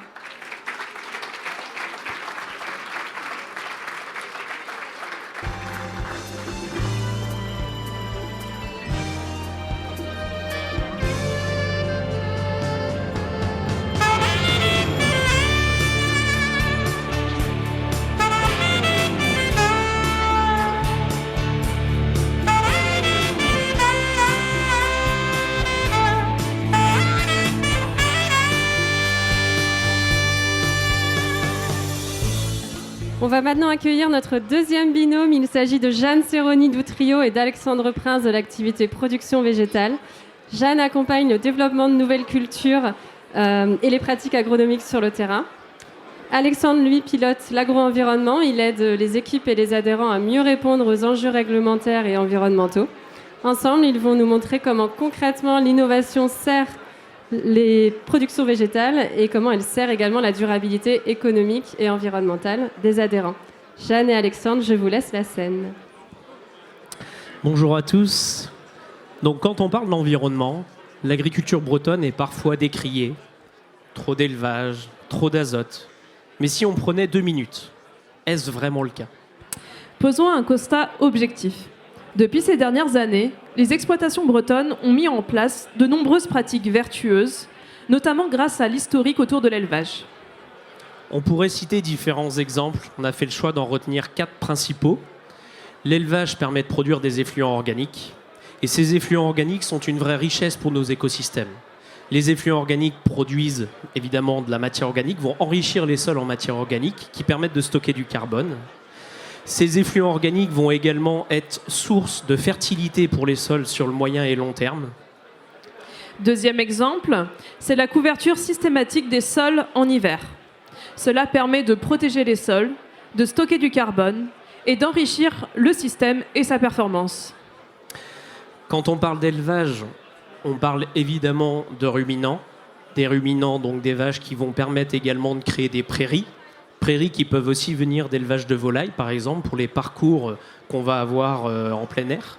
Et ces prairies vont être également une richesse d'un point de vue biodiversité dans les écosystèmes. Et enfin, quatrième point, c'est la présence de l'arbre qui est présent sur le territoire sous forme de haies bocagères, qui représente un véritable foyer de vie pour la biodiversité, mais aussi ce sont des acteurs dans la régulation locale du climat, ce qui est très important, et dans la régulation du cycle de l'eau et du carbone. Voilà, donc on vous a cité ces 4 exemples qui en fait contribuent à améliorer notre teneur en matière organique en Bretagne. Et donc quand on se compare en Bretagne par rapport à d'autres régions ou par rapport à d'autres domaines agricoles, type plutôt des systèmes céréaliers, en Bretagne, il faut savoir qu'on est à peu près autour de 3% de matière organique, quand sur les autres régions, avec les autres systèmes, on est plutôt autour de 2%. Donc voilà, vraiment important de souligner, là c'était 4 exemples, mais important de souligner qu'en Bretagne, on ne part pas de zéro d'un point de vue environnemental, bien au contraire. Cependant, même si ces bonnes pratiques sont bien ancrées dans le territoire aujourd'hui, elles ne suffisent plus à elles seules. Face aux enjeux actuels de changement climatique, de pression sociétale et environnementale, mais aussi de performance économique du système, cela nous oblige à aller plus loin. Et pour cela, nous avons tous un outil formidable à notre disposition, ce sont nos sols, qui va nous permettre de parvenir à des résultats sur ces systèmes. Savez-vous que si nous stockons 0,4% de carbone dans les sols, sous forme de matière organique, nous pourrions, à l'échelle mondiale, compenser toutes les émissions de l'humanité. On arriverait à neutraliser le bilan carbone de la planète. Aujourd'hui, nous connaissons bien la chimie des sols, les teneurs en azote, en phosphore. Mais un sol ne se limite pas à des chiffres. C'est un milieu vivant, complexe et dynamique. Nous devons apprendre à le lire dans toutes ses dimensions, y compris physiques et biologiques, pour arriver réellement à faire progresser nos systèmes. Pour répondre à ce défi, notre coopérative a fait le choix de former l'ensemble de ses techniciens à l'agriculture régénérative pendant 1 an. L'objectif, c'est de renforcer notre capacité à accompagner nos agriculteurs différemment, plus finement et plus durablement. Cela passe par exemple par les analyses de sol, par la gestion agronomique des adventices et par la réussite des couverts végétaux. Au-delà de cette connaissance acquise, nous avons aussi besoin d'outils pour poser un diagnostic et proposer un plan d'action. Or, on l'a vu, notre progrès dépend de ce qui se joue sous nos pieds. Nous avons besoin de comprendre les mécanismes qui régissent le sol sur chaque parcelle. Et pour cela, nous disposons de 2 outils. Le premier, c'est la réalisation d'un profil de sol. Qu'il soit réalisé à la bêche ou dans une fosse, il permet de rentrer concrètement dans le fonctionnement d'un sol, de voir le développement des racines, la circulation de l'air, de l'eau, et d'identifier les problèmes de structure, comme des tassements de sol. C'est un outil très simple, mais très révélateur. Le deuxième outil dont nous disposons, ce sont des analyses organiques et biologiques des sols, qui vont se centrer sur la vie du sol, sur la matière organique et sur la minéralisation. Autrement dit, sur le moteur de la fertilité des sols. Une fois que j'ai fait ces diagnostics, que puis-je faire ? Eh bien, un plan d'action sera proposé de manière ciblée avec des leviers pertinents selon le résultat du diagnostic. Globalement, ce que l'on retrouve dans nos territoires comme leviers d'action principaux, il y a 2 clés. Le premier, c'est la réussite des couverts végétaux. En augmentant et en améliorant leur densité, leur diversité et leur biomasse, on arrivera à enrichir nos sols progressivement et à améliorer tous ces bénéfices. Le deuxième grand levier, c'est la réduction du travail du sol. Cela va permettre de régénérer progressivement la structure du sol et d'améliorer son fonctionnement naturel. Ce que nous avons décrit ici, c'est une agronomie très concrète qui se fait sur le terrain, au contact des parcelles, une bêche à la main. Cette approche est essentielle, mais elle peut être encore amplifiée. Et c'est là que les nouvelles technologies vont rentrer en jeu. Pas pour remplacer l'agriculteur, pas pour remplacer le technicien, mais au contraire pour le rendre plus précis, pour le rendre plus réactif et donc plus performant à la fin. Aujourd'hui, dans notre coopérative, nous accompagnons à peu près 50% de nos agriculteurs qui utilisent déjà ces nouvelles technologies. Parmi celles-ci, on peut citer par exemple les satellites. Oui, aujourd'hui, on regarde les parcelles des agriculteurs depuis l'espace. Alors, vous pourriez me demander pour quelle raison. L'idée, via ces satellites, c'est de pouvoir mesurer la vigueur des cultures, de pouvoir également mesurer quelle quantité d'azote a déjà été absorbée par les cultures, et ensuite de pouvoir ajuster les apports de l'agriculteur aux besoins stricts de chaque zone des différentes parcelles. L'objectif est clair, ni trop peu, juste ce qu'il faut en termes d'azote pour les plantes. Et aujourd'hui, c'est pas anecdotique, c'est pas marginal ce service, puisque on estime dans notre service qu'environ 40% des colzas sont suivis par satellite au niveau de la fertilisation. Et on a entre un quart et un tiers des céréales qui sont également pilotées par satellite au niveau de la fertilisation. Un deuxième exemple, ça fait maintenant 2 campagnes qu'on teste avec certains agriculteurs la détection d'adventices par drone. L'idée elle est simple, c'est de se dire on va venir via ces drones localiser où sont précisément les adventices pour faire en sorte demain de ne plus traiter une parcelle dans son intégralité, mais bien vraiment de cibler les zones à traiter. Et quand on cible, les gains sont énormes. On peut aller jusqu'à 80% d'économie d'herbicides. Derrière, pour l'agriculteur, moins de produits égale moins de coûts. Sur la partie environnementale, moins d'impact. Et tout ça, en plus, en gardant la même efficacité à la fin pour l'agriculteur. Un troisième exemple, la météo. Pas la météo générale que vous voyez le soir en rentrant du travail, la météo professionnelle à la parcelle. On a aujourd'hui plus de 110 stations météo sur 3 départements, Ille-et-Vilaine, Côte-d'Armor, Manche, qui sont présentes et qui permettent d'intervenir au bon moment dans les bonnes conditions. Un exemple factuel, il y a différents agriculteurs devant moi, c'est arrivé à tout agriculteur de se lever tôt le matin, par exemple, pour réaliser son intervention, voire même de se réveiller durant la nuit pour aller gérer ses interventions, parce que c'est vraiment dans ces conditions que, on va avoir la meilleure efficacité des interventions. Donc on se réveille, on se prépare, on sort de la maison et on se rend compte que, y a de la pluie. Ou alors on se rend compte qu'il y a trop de vent. Donc il y a 2 possibilités. Soit l'agriculteur, il revient chez lui et puis il retourne dans sa chambre, il sera préparé pour rien, entre guillemets. Autre possibilité, c'est d'intervenir, et là on sait qu'on va intervenir avec des conditions qui seront mauvaises. Donc le fait d'utiliser ce genre d'outils, le fait d'avoir ces stations météo, ça permet justement aux agriculteurs de limiter ce risque. Voilà, c'était 3 exemples où on a aujourd'hui déjà des centaines d'agriculteurs qui utilisent ces outils. L'idée, c'est d'aller encore plus loin demain, même si on fait déjà des belles choses sur le sujet. On teste depuis maintenant 2 campagnes avec 5 agriculteurs une nouvelle approche de l'agriculture. L'agriculture de précision à l'échelle intraparcellaire. L'idée, c'est plus de considérer qu'une parcelle est uniforme et qu'on va gérer de la même manière telle ou telle zone de la parcelle, mais c'est bien de considérer qu'à l'intérieur d'une parcelle, on va avoir plusieurs zones qui vont avoir chacune leur potentiel, chacune leurs besoins, chacune leurs limites. Et derrière, l'agriculteur va pouvoir vraiment adapter ses pratiques à chacune de ces zones. Donc on va adapter les semis, les amendements, la fertilisation, toute la partie protection des sols. Vraiment, l'idée, c'est bien de se dire, on met le bon produit au bon endroit, à la bonne dose. On a parlé tout à l'heure, avec le binôme précédent, de nutrition de précision à l'échelle de l'élevage. Là, on parle de nutrition de précision vraiment à l'échelle des plantes. Et puis, tous ces outils, ils sont intéressants, mais à un moment donné, il faut pouvoir mesurer pour l'agriculteur est-ce que vraiment, réellement, économiquement, ça apporte quelque chose. Et donc, regarder la performance économique. Et c'est là qu'Oneor Végétal entre en jeu. Donc, Oneor Végétal, on a parlé tout à l'heure d'Oneor Ruminant. Il y a Oneor Poulette, il y a des Oneor maintenant dans toutes les filières de la COP.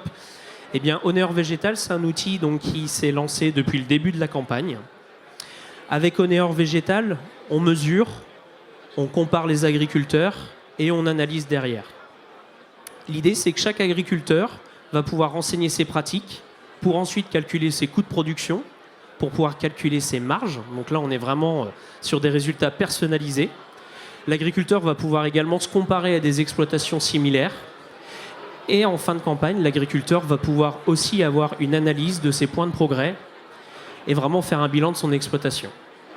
Depuis le début de la campagne, c'est 300 exploitations qui nous ont rejoints sur la démarche Oneor Végétal, qui saisissent en ce moment, peut-être pas là tout de suite, mais qui saisissent leurs interventions au fur et à mesure, et à qui on va pouvoir, à la fin de la campagne, remettre un bilan technico-économique avec leur marge de progrès et comment on va demain pouvoir maximiser la rentabilité de l'exploitation.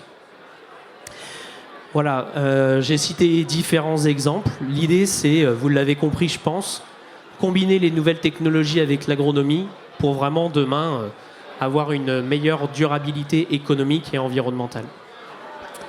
Pour conclure, le message est simple. La Bretagne possède des bases agronomiques solides. Les sols y sont riches et fertiles grâce à l'élevage, aux couverts végétaux, aux arbres, aux prairies. Mais aujourd'hui, nous devons aller plus loin. C'est en renforçant nos connaissances en agronomie, en travaillant avec des sols vivants et en intégrant intelligemment les nouvelles technologies que nous construisons une agriculture qui est à la fois plus résiliente, plus durable et plus performante.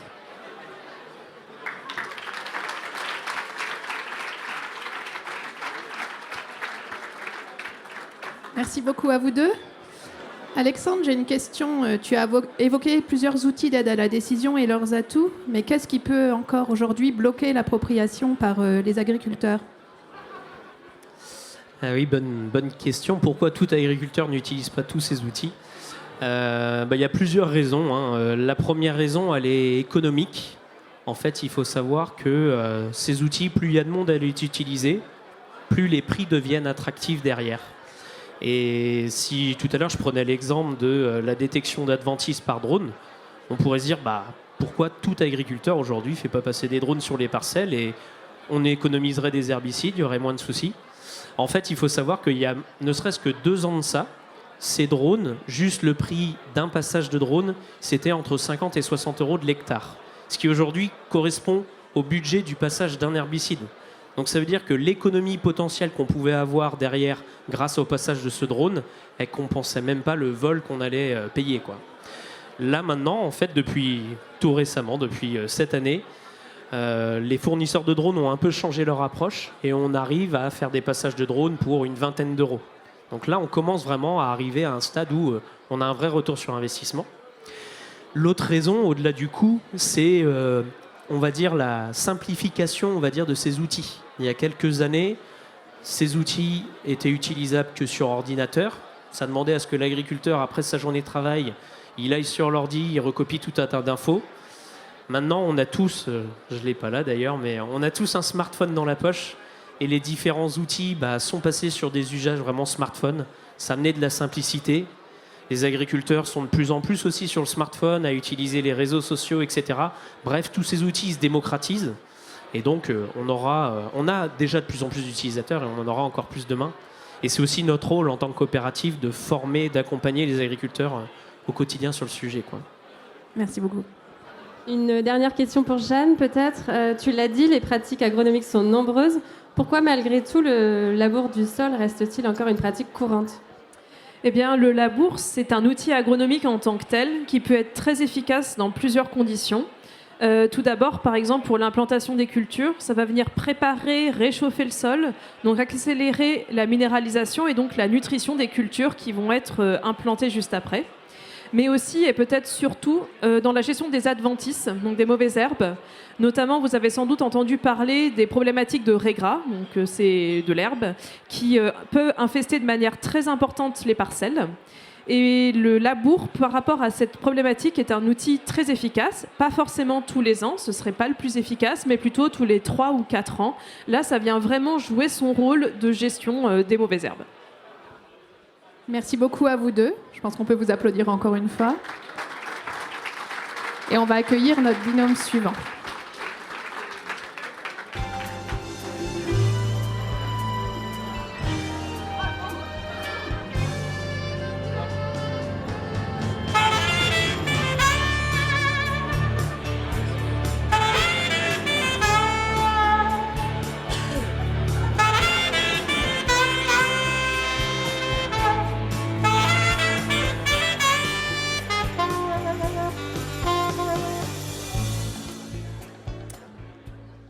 Pour ce troisième pitch, nous accueillons Marie-Laure Jarry, présidente d'Eurosubstrat. C'est le leader européen des substrats ensemencés pour la culture de champignons exotiques. Et elle va vous expliquer pourquoi et comment elle a souhaité se rapprocher du Gouessant. Et Marc Le Guen, adhérent et administrateur, éleveur de poulettes et pondeuses. Merci Mathilde. Bonjour à tous et à toutes. Alors effectivement, je dirige Eurosubstrat. Nous sommes nous aussi basés dans les Côtes d'Armor, dans un petit village qui s'appelle Callac, qui est situé entre Carhaix et Guingamp. Et comme vous l'a dit Mathilde, nous sommes le leader européen du substrat incubé pour champignons exotiques. Donc vous pouvez voir ici les blocs de substrat que nous produisons tout au long de l'année. Alors c'est quoi le champignon exotique? Donc champignon exotique, c'est pleurote, comme vous pouvez voir là, shiitake, foliote, éringie, crinière de lion. Peut-être vous en avez entendu parler. Et c'est un marché qui est fortement en croissance, de 8% par an. Et il faut savoir qu'en France comme en Europe, il n'y a pas assez de production. C'est-à-dire qu'il y a une demande plus forte que l'offre. Donc moi, mon boulot, pour continuer à développer l'entreprise, c'est de trouver plus de clients, producteurs ou des plus gros producteurs. Il faut savoir qu'en France, on a perdu notre autonomie sur le champignon. Aujourd'hui, on importe 65% de notre consommation de champignons frais. Donc là-dedans, il y a du champignon de Paris, il n'y a pas que l'exotique. Mais voilà, il faut pleinement se mobiliser pour retrouver de l'autonomie. Et donc, je me suis rapprochée du Gouessant parce que le pleurote, on peut facilement le produire dans des anciens poulaillers. Donc je me suis dit que le Gouessant pouvait m'aider dans cette démarche, mais aussi parce que le Gouessant, c'est un acteur structurant, qui peut être structurant pour nous, puisque la filière du champignon exotique n'existe pas en France. Donc je me suis rapprochée du Gouessant, pas simplement pour une question de volume et de business, mais aussi pour une question d'avoir un appui et un acteur solide pour structurer la filière. Donc j'ai rencontré le dirigeant du Gouessant qui m'a dit Marie-Laure, ok, mais à condition qu'on travaille en équipe projet et qu'on fasse d'abord un business plan de c'est quoi les rendements, les revenus, les contraintes d'un producteur de champignons. Donc on a monté une équipe projet avec le Gouessant et on a décidé de lancer une production test. Et c'est pour ça que je suis aujourd'hui avec Marc, qui est agriculteur et aussi administrateur du Gouessant et qui a accepté de devenir, au pied levé, producteur de champignons. Donc, je vais lui passer la parole, il va vous raconter. Donc, bonjour à tous. Donc, en effet, je suis producteur à la coopérative de poulettes et de pondeuses. Ce sujet champignon qui n'était pas forcément prédestiné à la base m'est arrivé via notre réseau de Club 4 Soleil. Et après quelques explications sur le champignon, ça m'a fait tilt. J'avais dans mon parc de bâtiments une vieille poussinière qui ne servait plus depuis une dizaine d'années et qu'on a remis sur pied en quelques semaines pour lancer un test de production de champignons. L'autre truc important pour moi, c'est que je me suis dit que c'était un moyen de se diversifier aussi pour nous, qui sommes spécialistes du monde animal, mais ça peut être intéressant aussi de se tourner un petit peu plus vers le végétal. Et je pense que si nous, les adhérents en volaille, on a un parc important de bâtiments qui sont aujourd'hui inexploités parce qu'ils coûtent trop cher à rénover ou qui ne sont plus forcément aux normes. Et que donc on avait aussi le potentiel à la coopérative pour développer ce genre de production.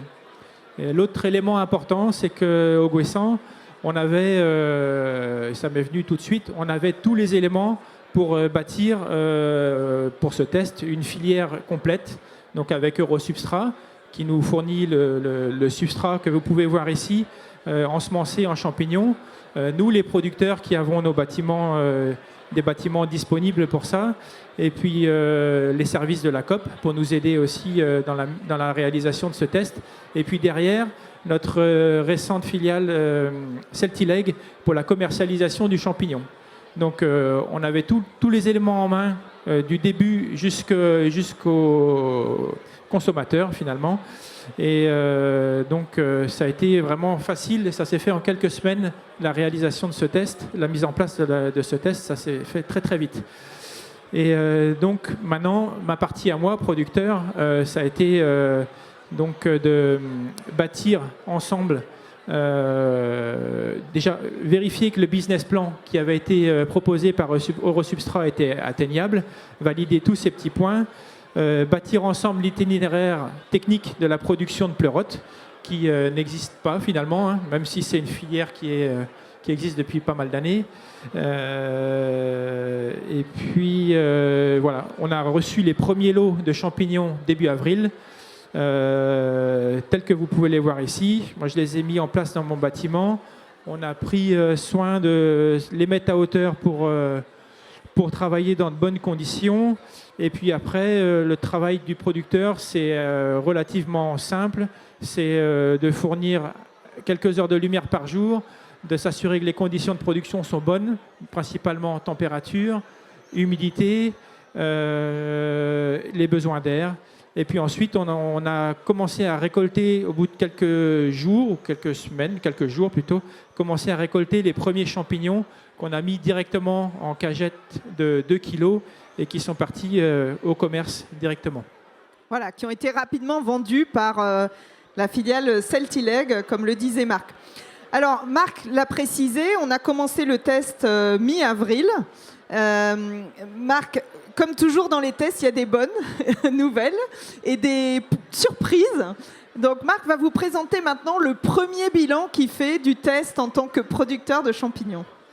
Donc, c'est ça. Donc, après la mise en place des blocs, au bout d'une semaine, 10 jours, on a eu les premières pousses de champignons. On s'est rendu compte que c'est assez impressionnant, hein. Ça pousse en quantité, en grosses grappes. Donc on s'est assez vite rendu compte que les rendements qui étaient mis au business plan, ils étaient au rendez-vous, voire même supérieurs. Ensuite, dans les autres bonnes nouvelles, c'est que tu as parlé de cette équipe projet, Marie-Laure, au départ. Équipe projet dans laquelle il y a des membres d'Eurosubstrat, il y a des membres de la coopérative, moi-même producteur, et puis pour la partie commerce, il y a aussi des membres de chez Celtileg. Et tout ça via un petit groupe WhatsApp, c'est tout simple, mais ça communique super vite et super bien.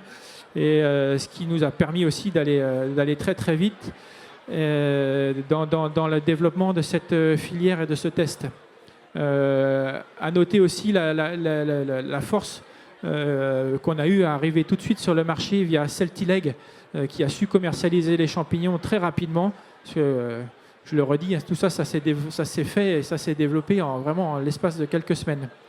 Et puis, et c'est important que ça aille très très vite aussi parce qu'on est sur un produit qui est ultra frais, extra frais. Il faut de la récolte à la mise à disposition du consommateur, il faut qu'il y ait quelques jours maximum. Donc, il faut que ça aille très très vite. Et puis aussi, un super suivi technique de la part d'Eurosubstrat qui nous a permis de produire vite et en quantité. Merci Marc. Alors voilà, moi j'aimerais bien que l'aventure se poursuive.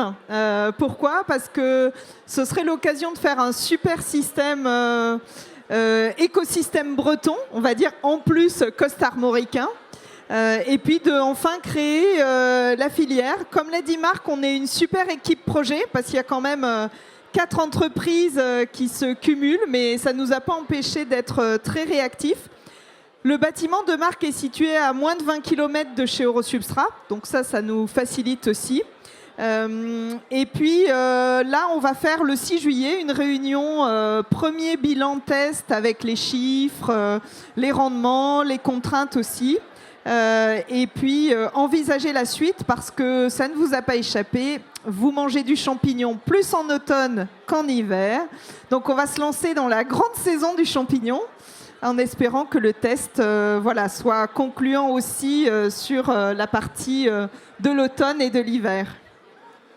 Oui, juste pour revenir un petit peu sur le test aussi, il y a eu, évidemment, comme on le disait tout à l'heure, il y a eu quelques petites difficultés, pas méchantes, mais ça fait partie aussi du principe de test d'identifier un petit peu les points durs.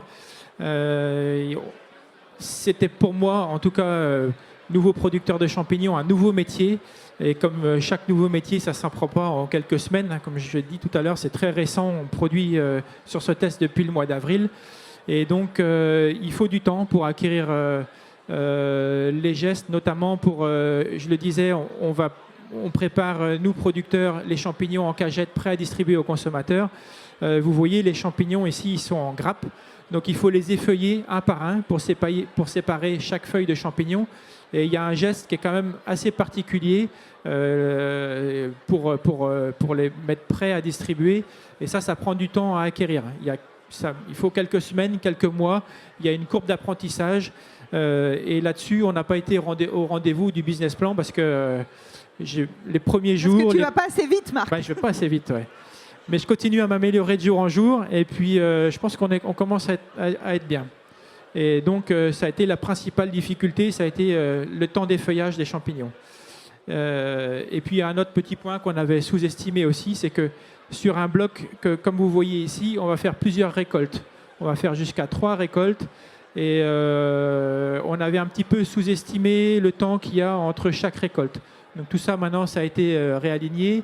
On est en train de reconstruire le nouveau BP avec les bonnes valeurs, avec ce qu'on sait faire, ce qu'on est capable de faire maintenant. Et puis voilà. Merci Marc.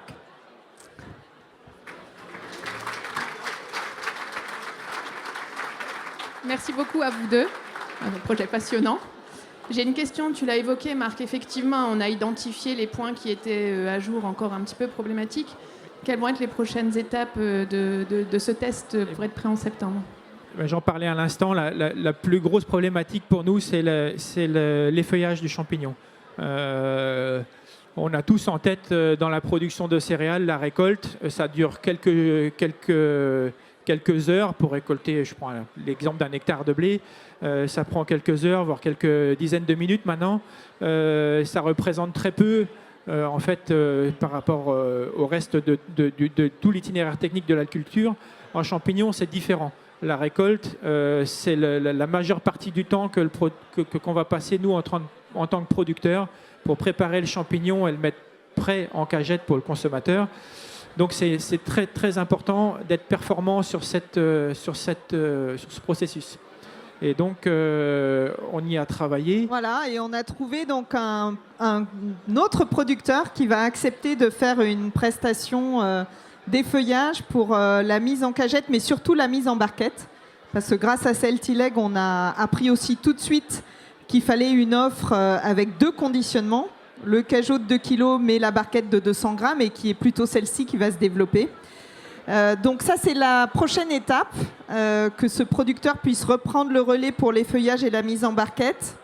Et puis qu'on puisse servir la demande en saison à partir du mois de septembre. Merci beaucoup. Oui, je te laisse compléter, Marc. Juste un petit mot pour conclure. J'en ai pas parlé avant, mais au sein de la coopérative, qui est quand même une structure assez importante, ce que je retiens surtout de ce projet-là, c'est l'agilité qu'on a eue à la coopérative de mettre sur pied un tel projet en quelques semaines, en quelques mois, et d'arriver à des résultats qu'on peut vous présenter aujourd'hui. Et ça, c'est important pour nous, producteurs, éleveurs, d'avoir une COP qui est réactive et qui sait se tourner vers des nouvelles productions et des nouveaux débouchés. Voilà, merci.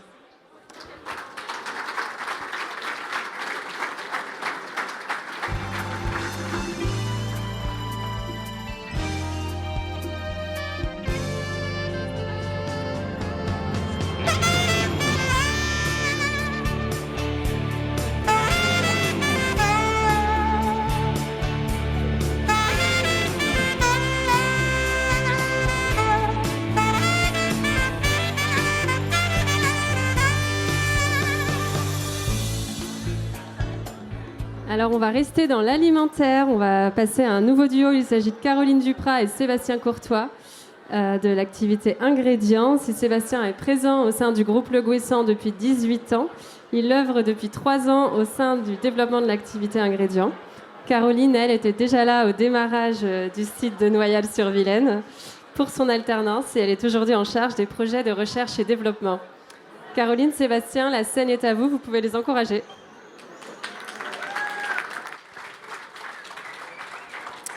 Bonjour à toutes et à tous. Depuis de nombreuses années, le marché alimentaire avançait avec des repères stables. Aujourd'hui, les citoyens, vous tous et toutes, nous, ne consommons plus uniquement par habitude. Nous questionnons notre manière de consommer, toujours avec la recherche du plaisir, parce que nous sommes dans un pays de la gastronomie, mais avec l'objectif de trouver un équilibre pour une alimentation qu'on le recherche plus équilibrée, plus responsable et plus cohérente avec nos valeurs. Les moteurs diffèrent selon les pays, ce sont les enjeux environnementaux, les questions de santé, de pouvoir d'achat ou de géopolitique qui influencent les choix. Mais au final, le résultat est le même. Les modes de consommation deviennent beaucoup plus flexibles. On ne parle plus seulement de régime alimentaire, on parle d'usage et de comportement, de consommateurs qui alternent davantage, qui réduisent sans forcément supprimer. Et donc le flexitarisme traduit parfaitement cette évolution. Aujourd'hui, un indicateur important, plus d'un Européen sur 3 se revendique flexitarien. Ceci est un véritable tournant du marché. Le consommateur ne veut plus faire de concessions, il veut à la fois le bon et le responsable, le pratique et le durable. Et oui, c'est pour ça que dans ce marché, notre raison d'être est de devenir un acteur, de proposer des ingrédients pour devenir un acteur référent du cœur de repas. Nos ingrédients permettent de proposer aux consommateurs des produits donc végétaux ou alors hybrides, c'est-à-dire qui allient la viande et le végétal. C'est pourquoi on a créé notre marque d'ingrédients à base de légumineuses, donc Binova, donc avec le logo présenté par Sébastien. Et ces ingrédients...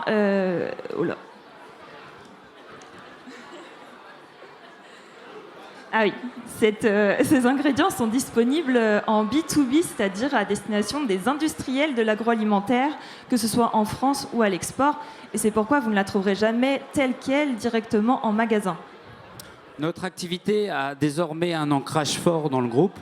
Tout d'abord parce qu'elle s'inscrit dans un axe stratégique du projet Génération, c'est-à-dire devenir un acteur référent du cœur de repas. Mais aussi parce qu'elle a été initiée déjà il y a 9 ans, en 2017, avec l'atelier de mouture à Cran. Puis ensuite a franchi une étape clé en 2022 avec l'ouverture de l'usine de transformation de Noyal-sur-Vilaine. Elle mobilise aujourd'hui l'équivalent de 10 collaboratrices-collaborateurs, transforme aussi l'équivalent de 1800 tonnes de graines pour permettre de satisfaire... 30% de ces graines proviennent de nos territoires, c'est important, on y reviendra, et pour satisfaire une centaine de clients. Sur ce site, nous y transformons des légumineuses moins connues du grand public.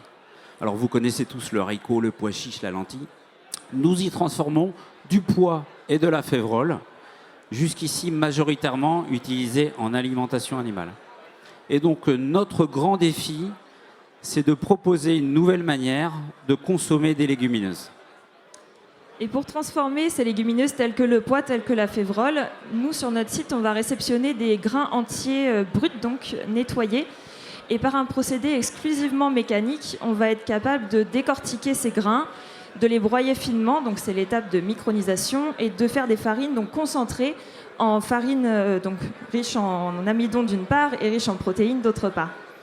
Ces farines peuvent être intégrées dans une deuxième partie de process. Ça va être une étape de cuisson-extrusion qui va permettre donc de donner une forme et une texture à ces produits.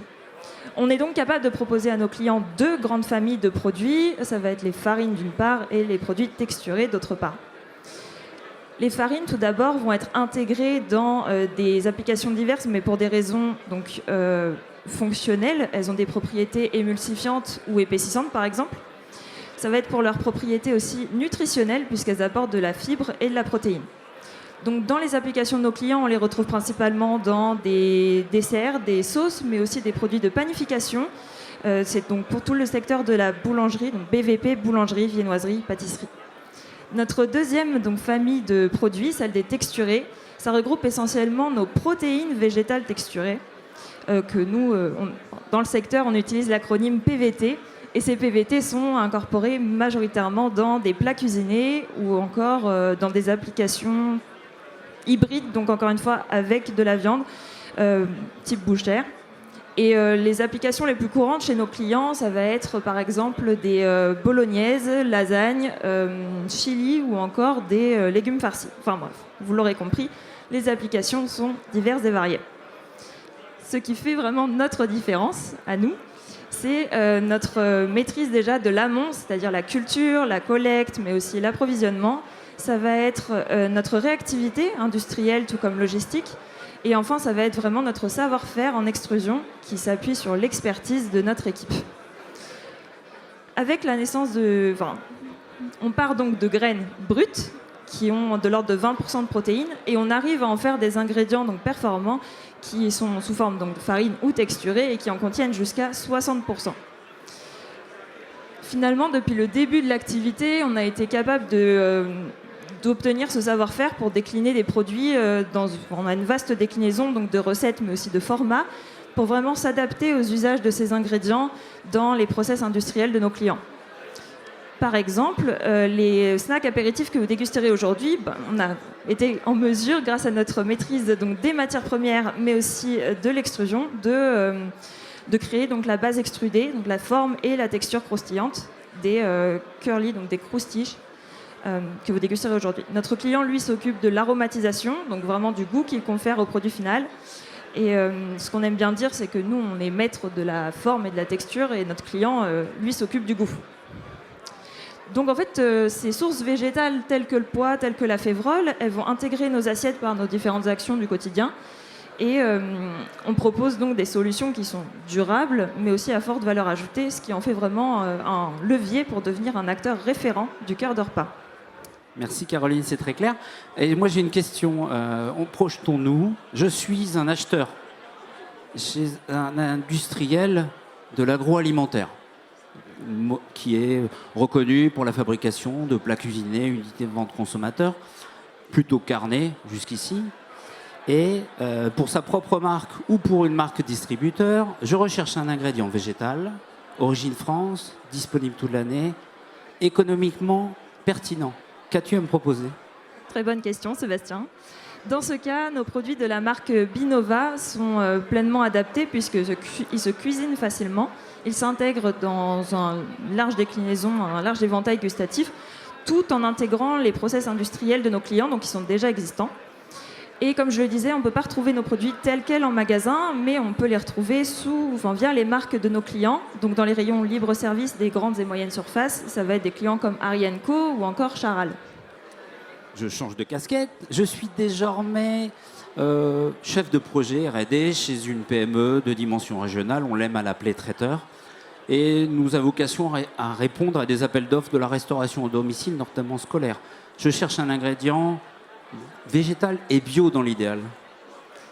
Là encore, donc pour répondre aux attentes des collectivités, notamment vis-à-vis de la loi Egalim, donc qui prône le végétal et le bio à la fois dans la restauration à domicile, notamment scolaire, nos produits de la gamme donc Binova Bio répondent entièrement à ces attentes. Des réseaux comme Pomona, Le Saint ou encore Sodexo vont être en mesure de distribuer les produits donc, de nos clients en restauration. Et ça va être des clients comme Excellent ou encore Arrive Traiteur Végétal qui est vraiment situé à côté de notre site. Exactement. La synergie de territoire, ça nous porte. Troisième situation, troisième casquette, décidément. Je suis désormais acheteur. Non, plus acheteur. Je ne suis pas acheteur. Je suis responsable marketing pour un distributeur distributeur pour les réseaux spécialisés. Je cherche un ingrédient végétal, conservation longue, peu transformé, pour distribuer en rayon épicerie. Qu'as-tu ? Encore une fois, tu toques à la bonne porte. Nos deux marques, donc Binova et Binova Bio, sont adaptées puisqu'en fait tous nos produits vont être à conservation longue. On parle d'une DDM de l'ordre de 24 mois. Ils sont clean label et ils sont sans allergènes. Des marques comme Selnat ou encore Marcal vont être spécialistes donc, de la distribution de ces produits dans des enseignes comme Biocop, comme La Vie Claire ou encore en ligne avec le site internet de La Fourche. Merci. Et notre activité est portée par une dynamique de marché qui est réelle et qui tend vraiment à s'accélérer. Et aussi, merci à eux, par une concurrence croissante. Donc pour cela, nous veillons à développer nos gammes, soit en intégrant de nouvelles sources végétales. Le tournesol en est la preuve, nous l'avons intégré avec succès début 2025, ou à identifier de nouveaux usages de produits de légumineuses. Et nos travaux sur le flocon de pois à usage de chapelure nutritionnelle en est la preuve. Mais aujourd'hui, quel est notre impact ? Notre impact aujourd'hui, nous contribuons par nos actions à proposer l'équivalent de 2,5 millions de repas protéiques quotidiens. Et demain ? Et notre ambition, c'est d'atteindre en 2030 11 millions de repas.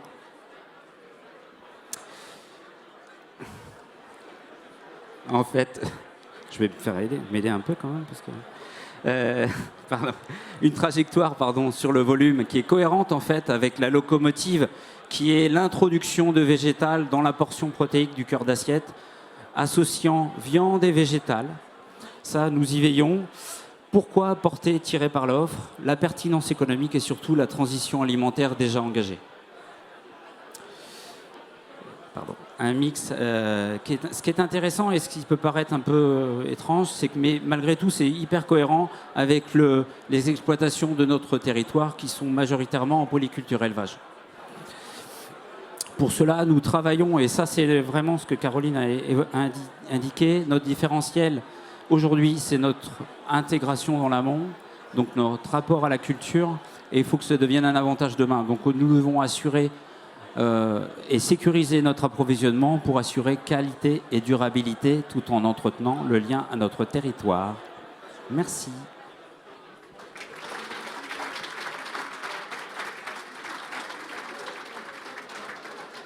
Merci beaucoup à vous deux. Caroline, j'ai une question. Tu mets en avant notre savoir-faire en cuisson-extrusion comme un véritable élément différenciant. Mais concrètement, qu'est-ce que ça permet de faire et de faire mieux pour répondre aux attentes de vos clients industriels ? Ce qu'il faut savoir, c'est que dans notre secteur, les demandes sont vraiment très spécifiques, très uniques. Et je pense que ça va parler aux autres activités du groupe qui possèdent donc un extrudeur sur leur site. C'est des machines qui se manipulent et qui se règlent vraiment très précisément, très minutieusement et très empiriquement aussi. Et en fait, du coup, notre savoir-faire a été vraiment acquéri au fil des années, depuis la naissance de l'activité.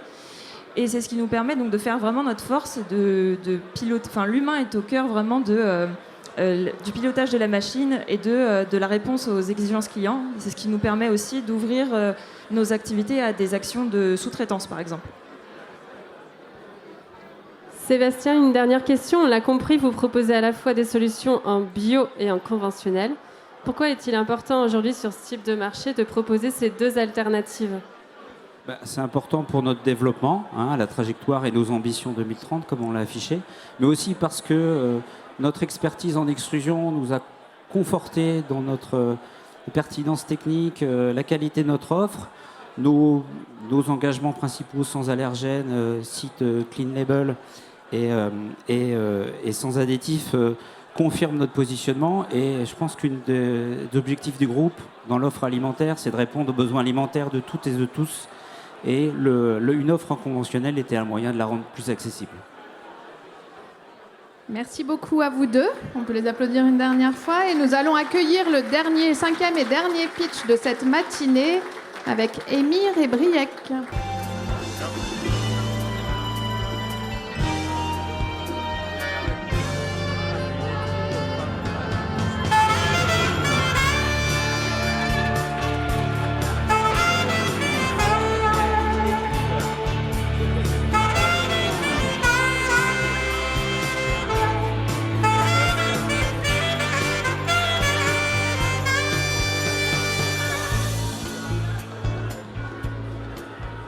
donc nous accueillons donc Émir, responsable R&D PET pour NAC, Nutraceutical for Animal Care, basé sur le site de Vetinov Manufacturing à Castelnaudary.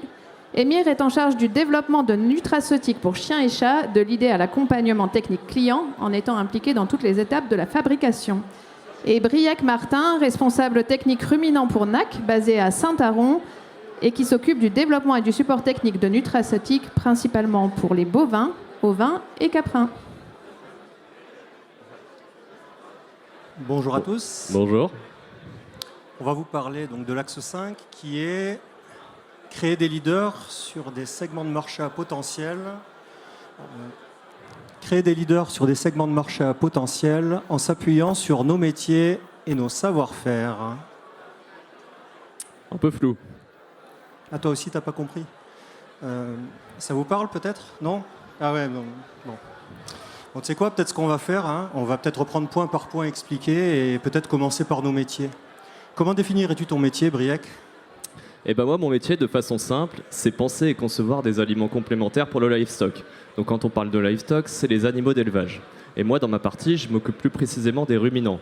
Donc ça inclut les bovins, les ovins, les caprins, mais aussi d'autres espèces, comme les chevaux, mais aussi les chameaux, et notamment les chameaux de course. Oui. Ça me déconne. Mais je vous rassure, ce n'est pas notre cœur de gamme. Et nous, aujourd'hui, on a une expertise qui est forte et reconnue sur le nouveau-né. Mais cette expertise, elle s'étend aussi sur les gros animaux. Et en fait, de façon globale, notre expertise, elle consiste à identifier des périodes de challenge précis dans la vie de ces animaux et qui vont avoir un impact global et durable sur leur performance. Donc je peux prendre un exemple précis, un exemple concret, celui des troubles digestifs. Donc quand je parle de troubles digestifs, j'entends ici des diarrhées. Et il faut savoir que des diarrhées sur les premiers jours de vie sont associées à des conséquences à l'âge adulte. Je prends notamment par exemple en ruminant, où on sait que des troubles digestifs sur les premières heures de vie peuvent être associés à une baisse de la production laitière une fois l'âge adulte. Et ces troubles-là, ils sont liés en fait à des troubles sur les premiers jours de vie, mais aussi sur les premières heures de vie. Et ça, on le verra plus tard. Et du coup, ces périodes-là, ces challenges-là, ça constitue vraiment des débouchés clés pour nos solutions nutritionnelles. Mais bien évidemment, l'objectif, in fine, c'est d'apporter un bénéfice concret à la fois pour l'animal et pour l'éleveur. Et nos solutions, elles sont distribuées à l'international dans pas moins de 70 pays. 70 pays 70 pays. Seigneur. Avec une adaptation et du positionnement en fonction des réalités terrain de chaque pays. Car il faut savoir, mon cher Émir, que les pratiques en France ne sont pas les mêmes qu'au Bangladesh ou encore en Arabie Saoudite, et j'en passe. Et je pense que toi aussi, tu te retrouves dans ces paroles. Complètement. Dans mon métier, en fait, effectivement, il y a énormément de points communs avec le tien, avec toutefois, cependant, quelques différences. Tout d'abord, je fais aussi des nutraceutiques, des compléments alimentaires pour chiens, mais moi, c'est pour chiens et chats. C'est à différents âges de la vie, principalement pour adultes et pour seniors, et sous différentes galéniques. Ah, alors quand tu parles de galénique, je ne pense pas que ça parle à tout le monde. Oui, tu as raison, je vais peut-être préciser.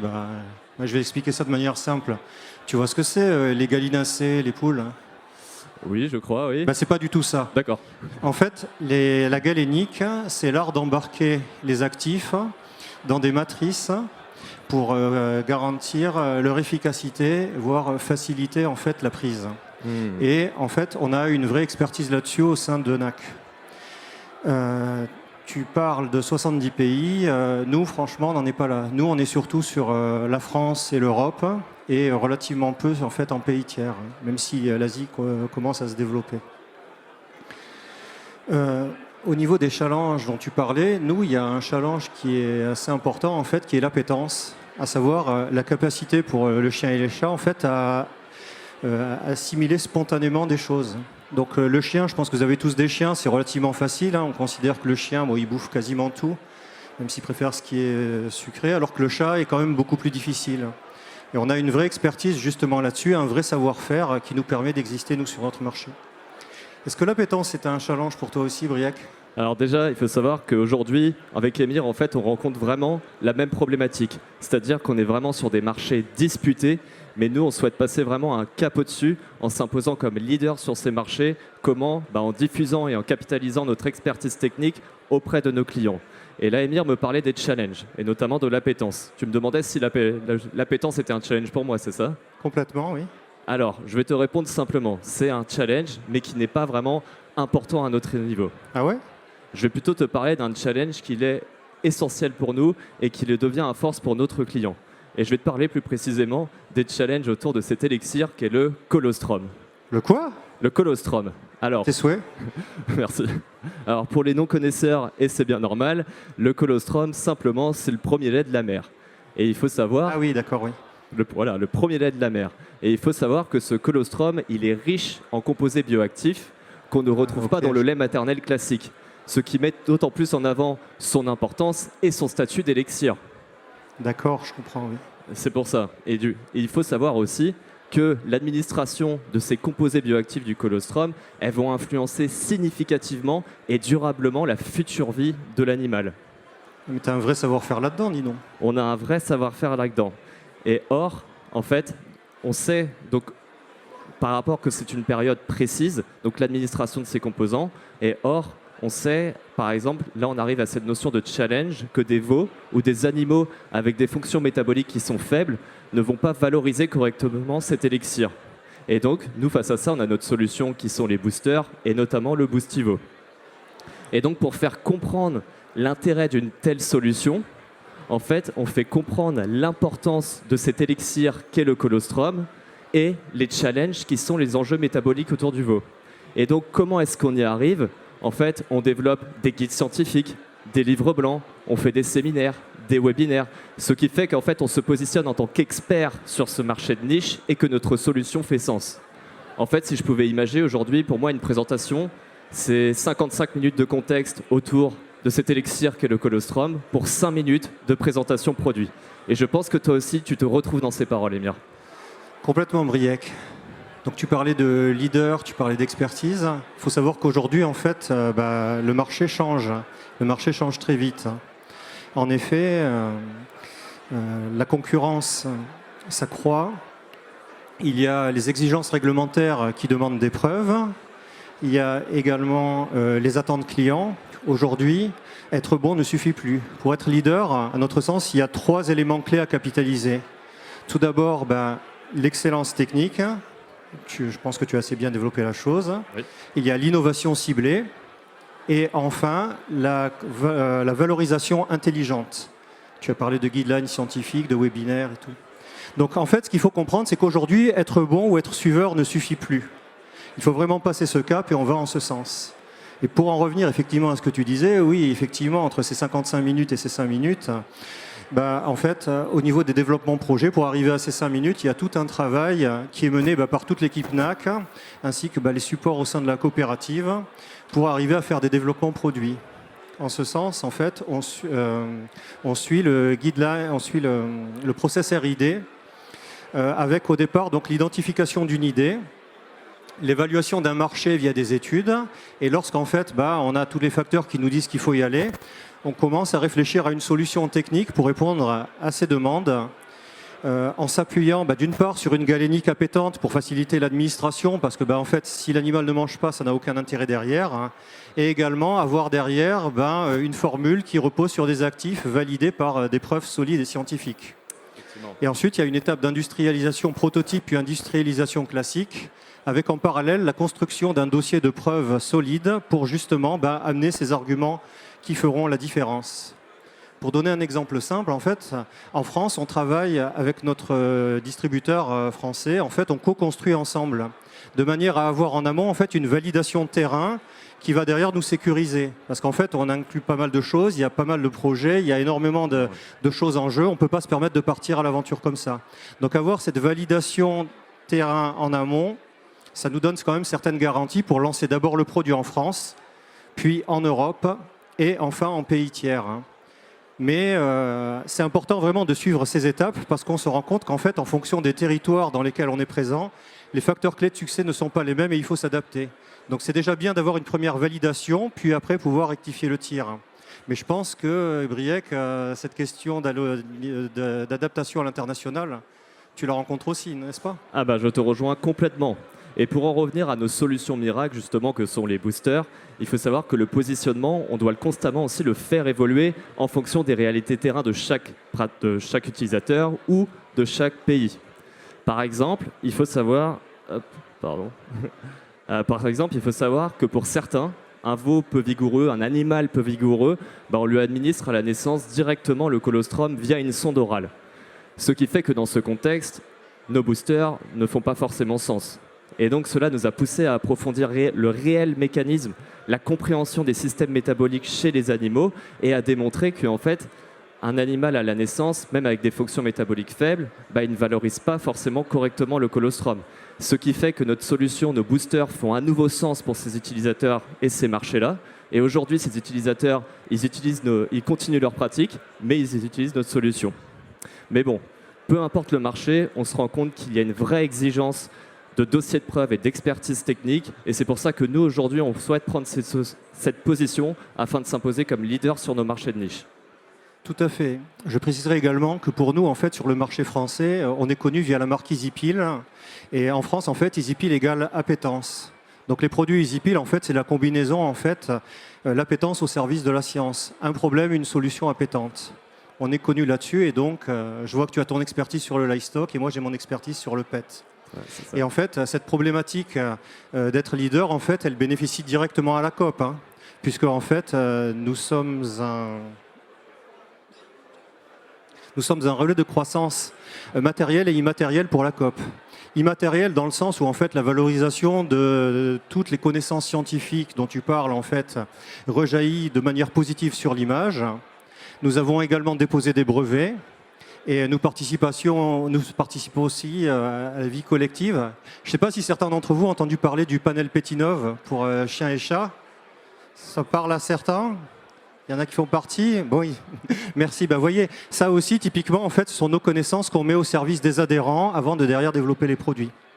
Donc, immatériel, mais également matériel, puisqu'en fait, notre stratégie s'avère payante, puisque nos ventes sont croissantes, nos usines arrivent à saturation, et en ce sens, la coopérative nous aide et nous soutient. Je pense que vous n'êtes pas sans avoir entendu parler du projet Phoenix. Hein. L'usine, oui Alice, le projet Phoenix, l'usine NAC sur le site de Sèvres-Moine, ainsi que d'investissements sur le site de Vetinov Manufacturing afin d'améliorer la production. Donc c'est un grand pouvoir que nous confère la coopérative. Et je pense, comme vous le savez tous, hein, à grand pouvoir, à grande responsabilité. Donc on a de beaux objectifs en fait pour 2030, mais je pense qu'avec toute l'équipe NAC qui est là et le soutien de la COP, en fait, on vous a démontré aujourd'hui qu'on a tous les éléments pour y réussir et on avance quand même assez confiant. J'espère que voilà, cet axe est beaucoup plus clair. Je vous remercie pour votre attention et si vous avez des questions, on est disponible avec Briec pour vous répondre soit maintenant, soit à partir de jeudi au Hellfest si vous y rendez. Merci à tous. Merci.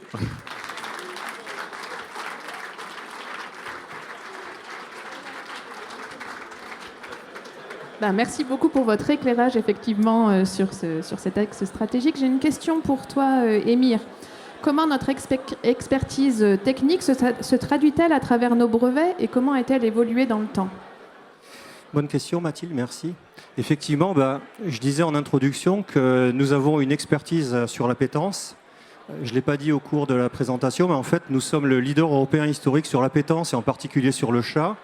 Et donc, ça s'est traduit par un brevet justement sur la galénique EasyPill, donc une bouchée appétante, qui a fait le succès de l'entreprise. Ce concept, en fait, les marchés évoluant a évolué et nous avons déposé récemment un deuxième brevet avec des critères qui répondent plus aux demandes actuelles, donc des besoins de naturalité, des bases végétales. On travaille d'ailleurs avec l'UFAB, petite parenthèse justement pour montrer aussi qu'on est corporate. Et donc voilà, vraiment l'important c'est vraiment s'adapter aux tendances et au marché et on le valorise ainsi. Merci. Une dernière question pour Briec. On est là au cœur de l'innovation produit. Est-ce que tu peux nous expliquer combien de temps en moyenne nécessite le développement d'un produit justement? Alors ça peut être plus ou moins long, mais il faut compter au moins 2 ans. Donc il y a effectivement cette phase de conception industrielle qui n'est pas négligeable, mais il y a en parallèle, en fait, ce qu'on a dit, c'est que justement, on a une grosse exigence sur nos marchés de dossiers de preuve, d'expertise technique. Donc il y a toute cette constitution en fait, de dossiers de preuve qui n'est pas négligeable, et donc ce qui fait que ça peut être plus ou moins long à cause de ça. Merci beaucoup, merci à vous deux. On va clôturer cette session, on peut les applaudir bien fort.